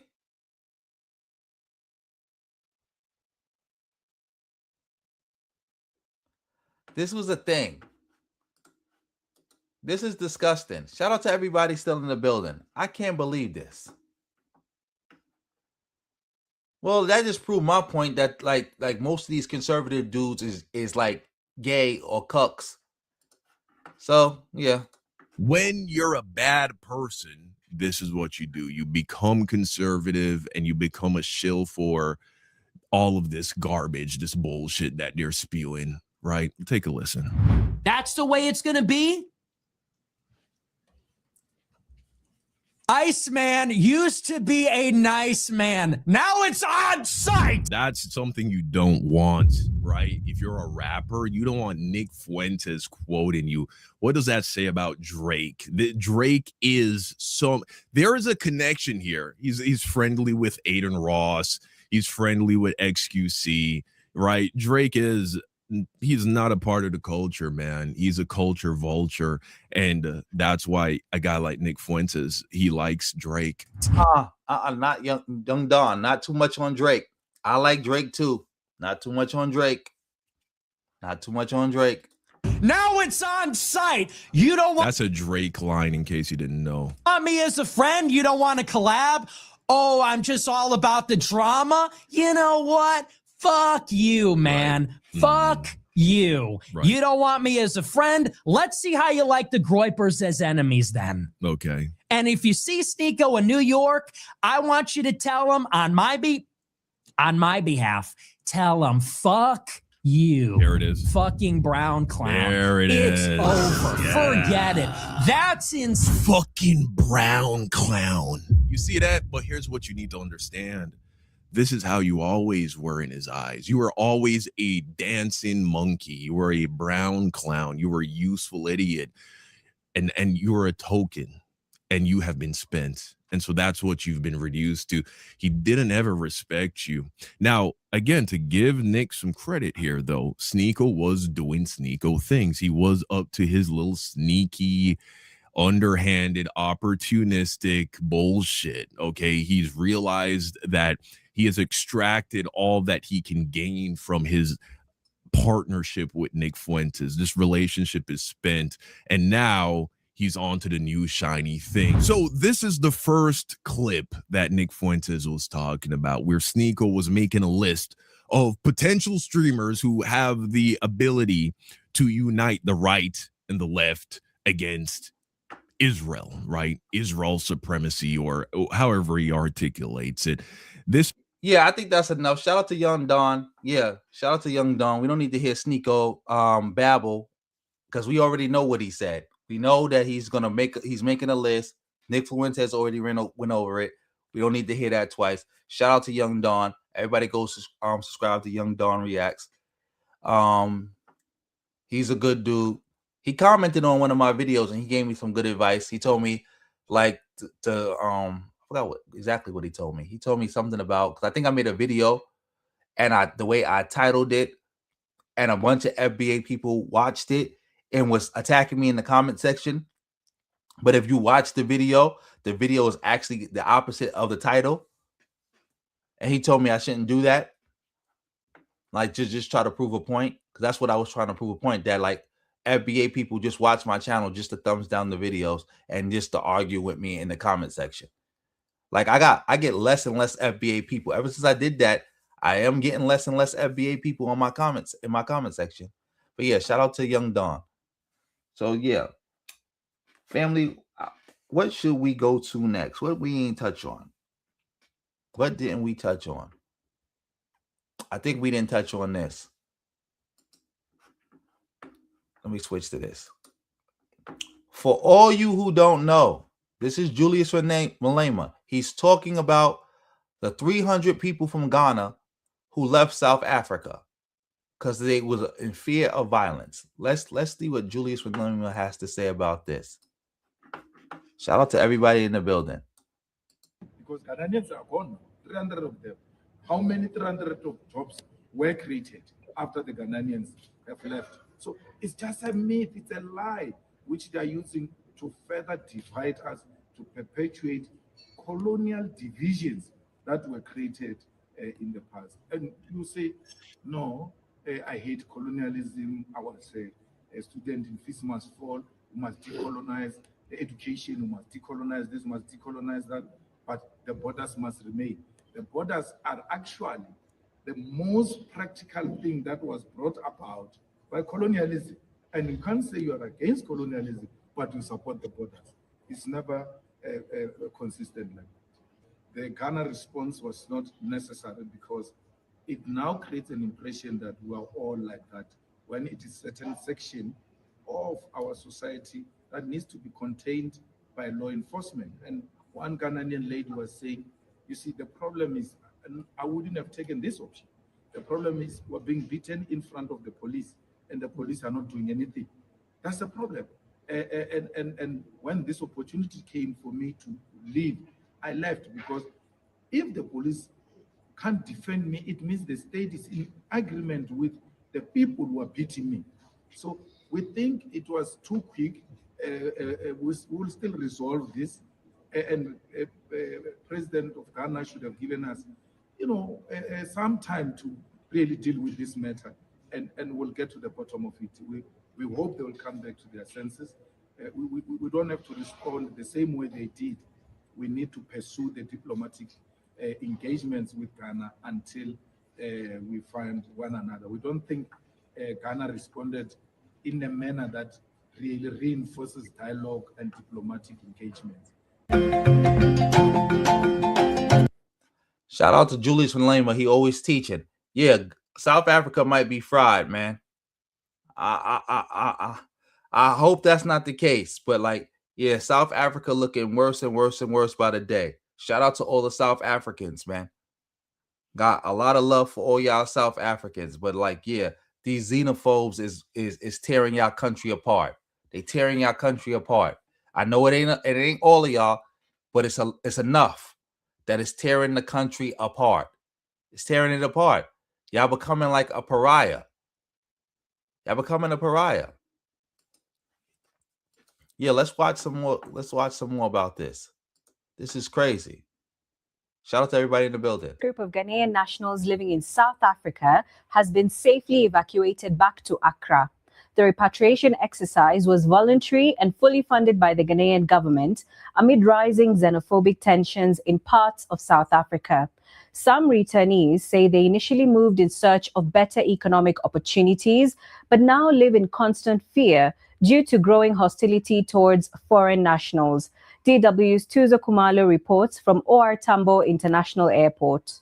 It's the final moment for these Ghanaians. Behind me here, as you can see, each person with their bag ready to go back to Ghana because of what they call the threats that have been made against foreign nationals here by those that are marching against undocumented foreign nationals that have given them until June the 30th to leave South Africa and leave for good. They insist that undocumented foreign nationals have entered the country illegally, and because of that, they are supposed to go back to Ghana. But now, let's just move and talk to the High Commissioner, Ghana High Commissioner here in South Africa, Benjamin Kwashi, to hear what he has to say because he's here at the airport. The first batch of Ghanaians that have voluntarily given their names to be repatriated to Ghana are here. we have close to about 500 people here who have been processed. Unfortunately, the first batch would have to be 310 in number. So we are getting ready to move them to the OR Tambo International Airport, where we'll continue with the processes of getting them onto the next available flight to leave for Accra, Ghana. These are proud Ghanaians, proud citizens of Ghana, proud individuals who hold their heads high because they were here doing legitimate business, some documented, others undocumented. And I believe that the discourse is not about them being any problematic residents in this country. We've gone through all the processes. None of them, not even a single one of them, has been found to have any criminal record. And for me, that makes me proud. The most important thing again is that the government of Ghana has decided to listen to their call, take them back home, reintegrate them into the Ghanaian society so that together we can all fix our countries. Based on the current situation of constant xenophobic attack or harassment from the South African people, I felt there is a need for me to go home. I don't understand why they should leave. I don't see any point of them leaving. I don't see, I'm sure there's going to be a lot of space that are going to be felt that they left here. Already we are in a bad economy. I think that's the government's fault. It's not because of the people. I won't say the people have done anything. Shout out to that brother, the last South African brother that they had up there. At least he got a brain in his head and realized it's not the Ghanaians' fault. Shout out to the government of Ghana for getting the people out of there who was being brutalized. Yeah, this is hurtful. This is hurtful. I don't know what else to say. Like, I don't like this. I don't like this at all. Like, to see black people being brutalized like this by other black people. And Benevolence asks, what is the solution? The solution for South Africa is to pay attention to who's the real enemy.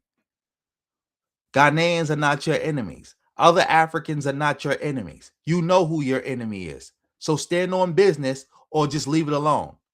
That's all I got to say about this. Stand on business or just leave it alone. Yeah, I saw a video like that too. And that was dumb and that's a lie. Somebody from South Africa saying that they was better under apartheid is like a black person saying that we was better under segregation. A lie. Bold-faced lie. And the person who's saying that is enjoying a standard of living that he could have never enjoyed under apartheid. Just like these other bozos. Oh, black people was better under segregation while having a standard of living they could have never reached under segregation. That's a lie. Same thing when people try to say, oh, Zimbabwe was better when it was Rhodesia. No, it wasn't.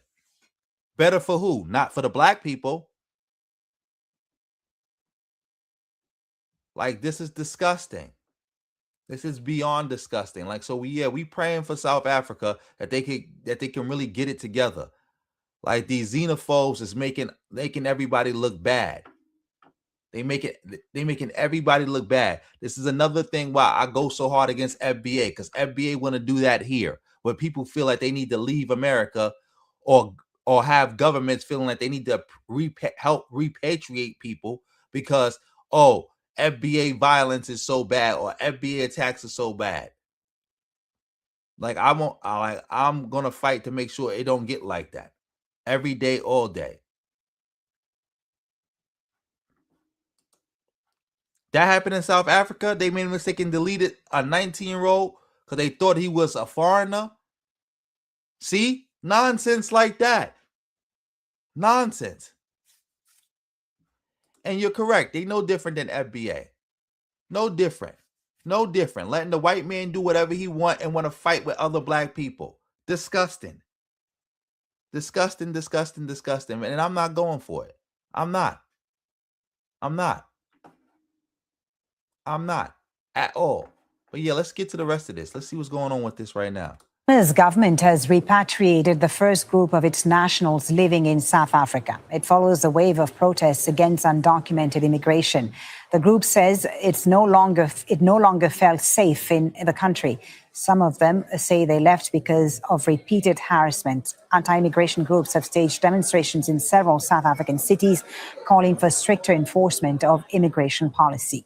Al Jazeera's Haru Mutasa has met some of the affected immigrant families in Durban. See that woman there? She's come with her blankets and she's planning to spend another night here on the street in Durban, South Africa. This is the scenario playing out right now. You have one African country, Ghana, telling another African country, South Africa, that our citizens do not feel safe here. So we're chartering a plane and flying them out of the country for their safety. The South African government is trying to manage the situation. They're saying that they are trying to deal with issues of undocumented foreigners, and they condemn violence against foreigners and foreign-owned businesses. They also stress that most South Africans are welcoming. Only a few are anti-foreigners. But this is the scenario in this part of Durban. Foreigners who say they've been chased out of their homes by some South Africans who are telling them to leave. They're saying that you don't belong here. This is not your country. Go back home. I'm not illegal. I'm legal. I have a paper. For 20 years, I'm using this paper. So he just punched me. That's how it happened. And in front of the police, in front of everybody, you see how he did. And when he did that, how did that make you feel? I'm hate. I'm a man. I can fight myself, but the law doesn't allow me. Yes. South Africans are saying people like... That's disgusting, see? And I said that too. I said I got a theory that the police is letting this happen so people can take out their frustration and and keep it focused on other black people. Because if people was trying to do this against white people, the police in South Africa would have shot somebody already. It'd have shot somebody already. You should go back home. What is your response? Now they're talking lies. They say they want illegal people who are illegal. That the one they are fighting. But we are not illegal. We are legal with our papers, and on our papers is written we can work and study. But they come and fighting us. They're beating us. They're taking our goods. Yeah? Because he's not no one. We don't know him.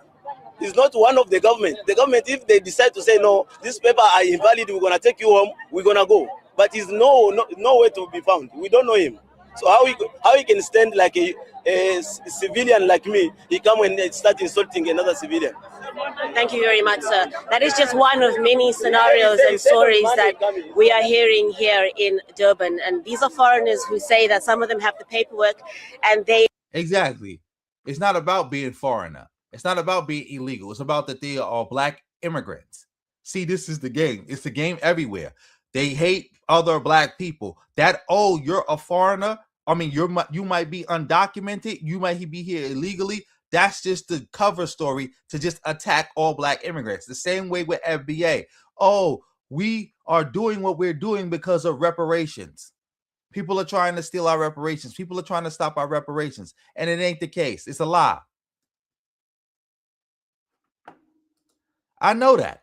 That's what I said. Like, if they was to do this against white people or any other non-black people, the police would have stepped in and went full blast on them. Full blast. But somehow they doing this to other black people in front of them, and now they don't know what to do. They can't do anything. Disgusting behavior. But we just going to keep praying for South Africa. We mainly going to pray for the black people in South Africa, the black immigrants in South Africa. We're going to pray for them to make sure that they okay. And we're going to pray that South Africa get their mind right. Because they going outside. They going outside. Like we can't, like, I don't even know what else to say. I just know one thing. I'm not going to let America get this bad. No, sir. I can't understand why some South Africans want them to leave the country. It's an issue the government says it's trying to address, but it's certainly an indication of how tense things are in the country. Haru Mutasa, Al Jazeera, Durban. Yeah, that's enough of that. Like that. Yeah, that was hard to watch. But I know what I'm gonna do. Something easier, something lighter. Yeah, of course. They mad at the wrong people. They mad at and it's easy to be mad at them because they see them as weaker. It's straight bully behavior. Straight bully behavior. Exactly. This is all bullying. This is bully behavior. You know who the real enemy is. It's like a little kid who getting bullied at home by their parents, so they come to school and look for little kids to bully. That's all we seeing right now.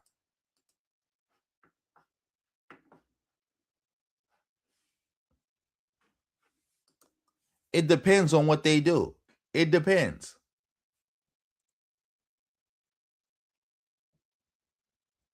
It truly depends. Like, yeah, this is disgusting. But anyway, yeah, let's get off this. Let's go to a lighter topic. Family, these are some old receipts because people have been asking me for old receipts because I got to delete some of them. So, yeah, we might as well just look at them before I delete them. This is Michi X when she was going at Tariq Nasheed about the trademark. Let's get into this. Let's get into some of these old receipts. Shout out to everybody in the building.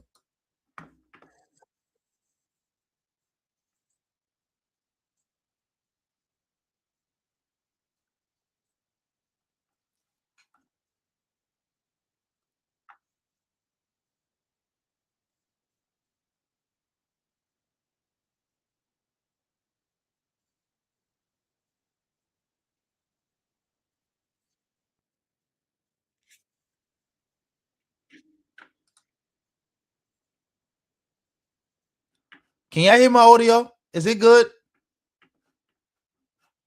Can y'all hear it? Let me go back to this. Shout out to everybody in the building. Shout out to everybody in the building. Where is that? Let's start back over. Peace. My name is Haven Bullets, and today I got to do this video. Tariq did exactly what I said he was going to do, and what others said he was going to do. When responding to Michi X, he responded to her at the end of his live stream. So if you didn't watch it to the very, very, very end, you wasn't even going to see his response. Well, anyway, this is what he did. He cracked a bunch of jokes, then told a lie. Didn't tell the truth to tell a lie. And what was the truth to tell a lie? He said you can't trademark a lineage, which is true. You cannot trademark it. But the lie is FBA is not a lineage, so you can trademark that. Foundational Black American is not a lineage. It's a group that Tariq made up, and you can trademark it. In fact, the proof in the pudding that you can trademark it is that Tariq had the trademark. And the only reason she got it now is because he let it lapse. So now he got to go to court and fight for it to get it back. And if he don't go to court to fight for it to get it back, it becomes hers permanently. Yes, for all you don't know, Michi X had got the trademark for FBA, Foundational Black American, because Tariq let it lapse. That's why when somebody asked me before, do I believe that Tariq was still moving away from the grift? It was like he was starting to move away from the FBA grift. That's why he let it lapse, because he was like, all right, I don't need this trademark no more. Nobody cares about FBA anymore. I'm about to move away from it. But then he saw it started picking back up steam. So that's when he started caring about it again. But about the time he started doing that, Michi X had snatched the trademark because he let it lapse. So then he had to fight for it to get it back.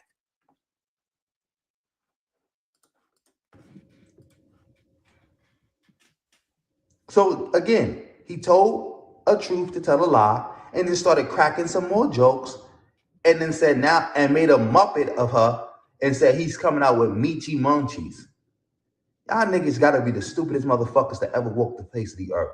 How y'all fall for that? Everybody got a smartphone. If you could watch YouTube, that means you either on a computer or a smartphone, which means Google is available. You can literally type in Foundational Black Americans trademark, and it'll come up and showing that Tariq owns the trademark to it, or he had the trademark to it. You can type in Tariq Nasheed trademark, and you can see that come up, and it'll come up. So y'all niggas so lazy that y'all didn't even bother to even go look it up to see what was he even talking about with a trademark. And another thing, I saw him try to speak low and speak quick and sneak it in like, yeah, I had a trademark, for some clothes and things like that.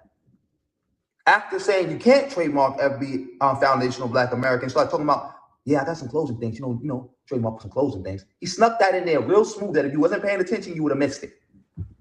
And again, you cannot, there's no need to trademark a lineage, period. Because if it's a lineage, nobody can own it. Again, like I told niggas this, I've been saying this for years. If it was a lineage or ethnicity, anybody could just use it. Like, I don't need to ask nobody permission to put the word Jamaica on the shirt. Nor do I need to trademark a shirt that got Jamaica on it. Only thing I would ever need to trademark is if I had Jamaica spelled some type of way and I had some special design and I could trademark the design. But the word, no. This is what I'm talking about. Y'all niggas is dumb. This is why Tariq is now entertaining conversations about, well, we might need to change the name from Foundational Black American. Because oh yeah, I forgot. For all y'all don't remember, Tariq was talking about possibly changing the name from Foundational Black American. Because again, that thing had fell off. It had started to fall off. That's why he let the trademark lapse and he started talking about coming up with a new name and a new concept and all that. Because it started to fall off, but it popped back off. He was like, at first was like, oh, we don't need to change the name. It's perfect the way it is. Now he's entertaining these conversations about how there might need to be a name change. Or there might be some room in the future for other things. And if we're talking about ourselves in certain aspects, we might need to refer to ourselves in certain ways. Goofy. But I'm in this video here. Like, share, subscribe, drop me a comment, tell me what you think. Oh, I got to also bring this up. I don't even think he even referenced the Hidden History Museum or even talked about that issue because he doesn't have, as far as I know, he didn't even attempt to trademark that at all. So if that's the case, that 99% chance, that's just hers. He can't even probably fight that. He could probably try to fight it in court, say, well, this is my idea, whatever the case may be. But even that's going to be hard because he didn't even attempt. Yeah, he did. He forgot to even trademark Hidden History Museum. The trademark it. So I guess there goes your Hidden History Museum. Or he's gonna be like, yo, family, I got a new name for it. How does this sound? Because he already told y'all not getting that building that he showed you. He said he's looking for another place to probably buy one in the South, which nigga said that was gonna happen. He might buy a little bum ass building somewhere in Mississippi or Alabama somewhere and call it the Hidden History Museum. But otherwise, yep, remember Tariq was talking about, oh, that building I showed y'all, we not getting that, and we might have to go buy something out of state. He found the art gallery in LA that he was able to buy, but if he couldn't get that art gallery, he definitely would have bought a little shack in Mississippi or Alabama somewhere. I ain't getting no building. I ain't getting no museum. And I'm gonna end this video here. Like, share, subscribe, drop me. Yeah, disgusting, bozo. Let me see. Where's the other video? Yeah, let's go. Let's find that other video. Here we go. Peace. My name is Haven Bullets, and today I got to bring you this video. Look at this. Michi did it, man. She said she was going to take the name, and she did it. The trademark is right now.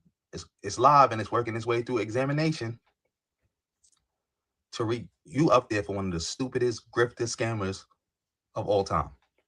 You up there. And this just proves, again, that you was never serious about this museum because you made sure to get the copyright, trademark. Yes, a mighty one and strong. That's what we always kept saying about why FBA uses the word lineage wrong. That's why I said it's not a serious movement. They can't even use a fifth grade word right. A lineage is a bloodline. It's about having a common ancestor. So that's why I always kept saying, how could there be 40 million FBAs in America? Who's the common ancestor? Genghis Khan? Like they always use the word wrong because Tariq is a grifter. He got it from Yvette Carnell. When Yvette Carnell used to say lineage, she meant it as the slave master was the common ancestor. Because she would always say what? The slave master had two families. He had a white family and he had a black family, which would make us of the same lineage. Because the common ancestor is a white slave-owning man. That's why Yvette Carnell right now is calling herself not only ADOS, but she's calling herself a heritage American. On that Hidden Colors. You made sure. You know why? Because that was going to make money. Buck Breaking, Hidden Colors, 1804, all those documentaries, you was making those DVDs that was going to make money. You made sure to trademark that. Your businesses that you actually intended to do and run for a little bit, and then just say, you know what, when it's over, you at least trademark that, because we know you let the trademark for Ogun Juice and FBA die out because you thought, hey, I done made all the money I was gonna make off of it by selling merch, so who cares?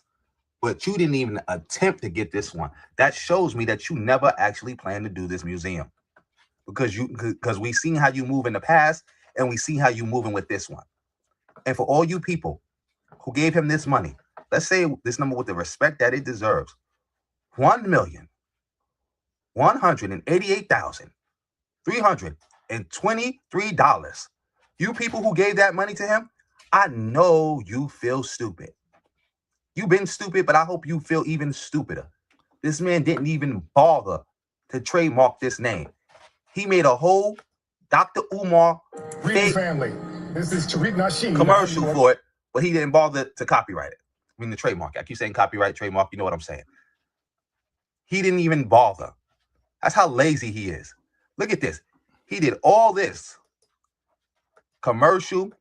He made sure to get a commercial for it. He made sure to get sketches drawn up for it. Everything, 3D models, all that. But it was magically too lazy to go and trademark it. Why? Because again, like I told people since day one, he never intended to build this museum. And that's why now he's talking about getting a building somewhere in Mississippi or Alabama, and that he might or might not call the Hidden History Museum. And it gets worse. It gets worse. It gets worse. Oh yeah, Tariq was talking about changing the name of the Hidden History Museum because again he let Michi Ace get the trademark, but he didn't bring that up to his followers that he let that happen.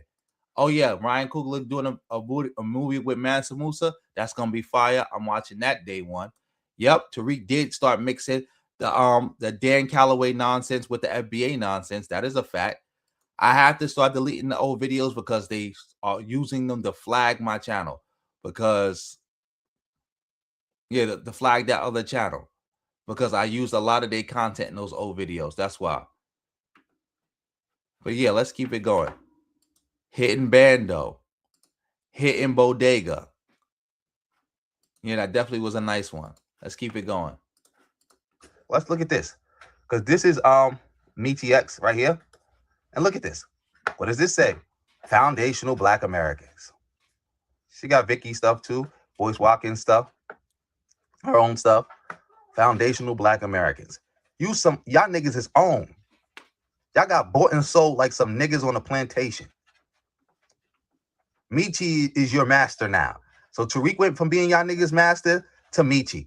And she said if Tariq don't fight her for it, and she get it, she giving it to Yvette Carnell. So Yvette about to be y'all niggas master again.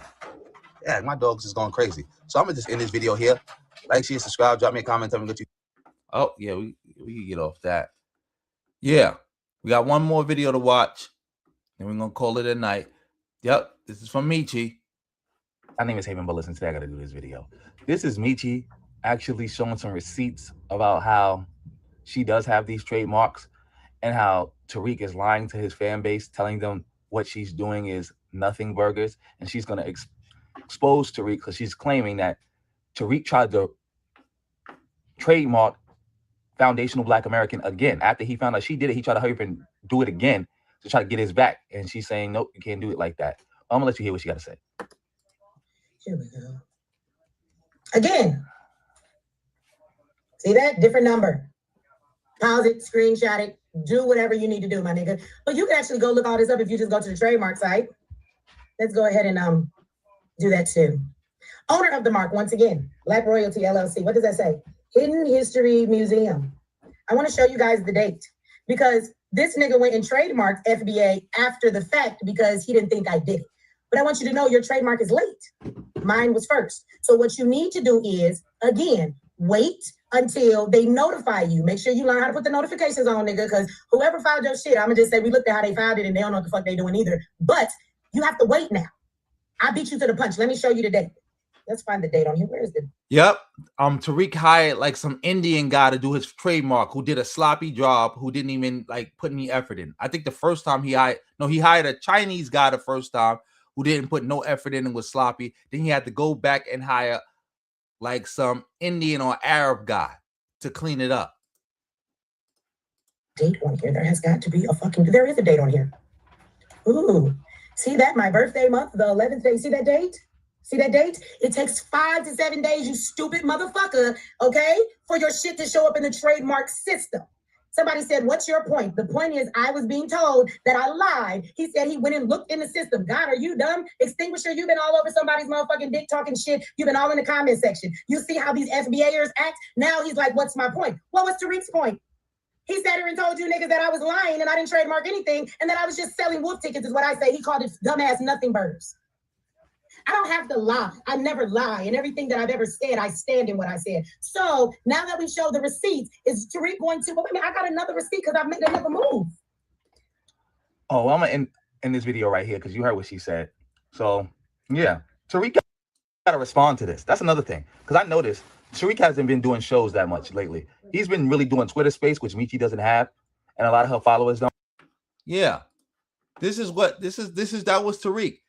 Like, and you see how the FBAers are, like she said, the FBAers are dumb. The FBAers are dumb.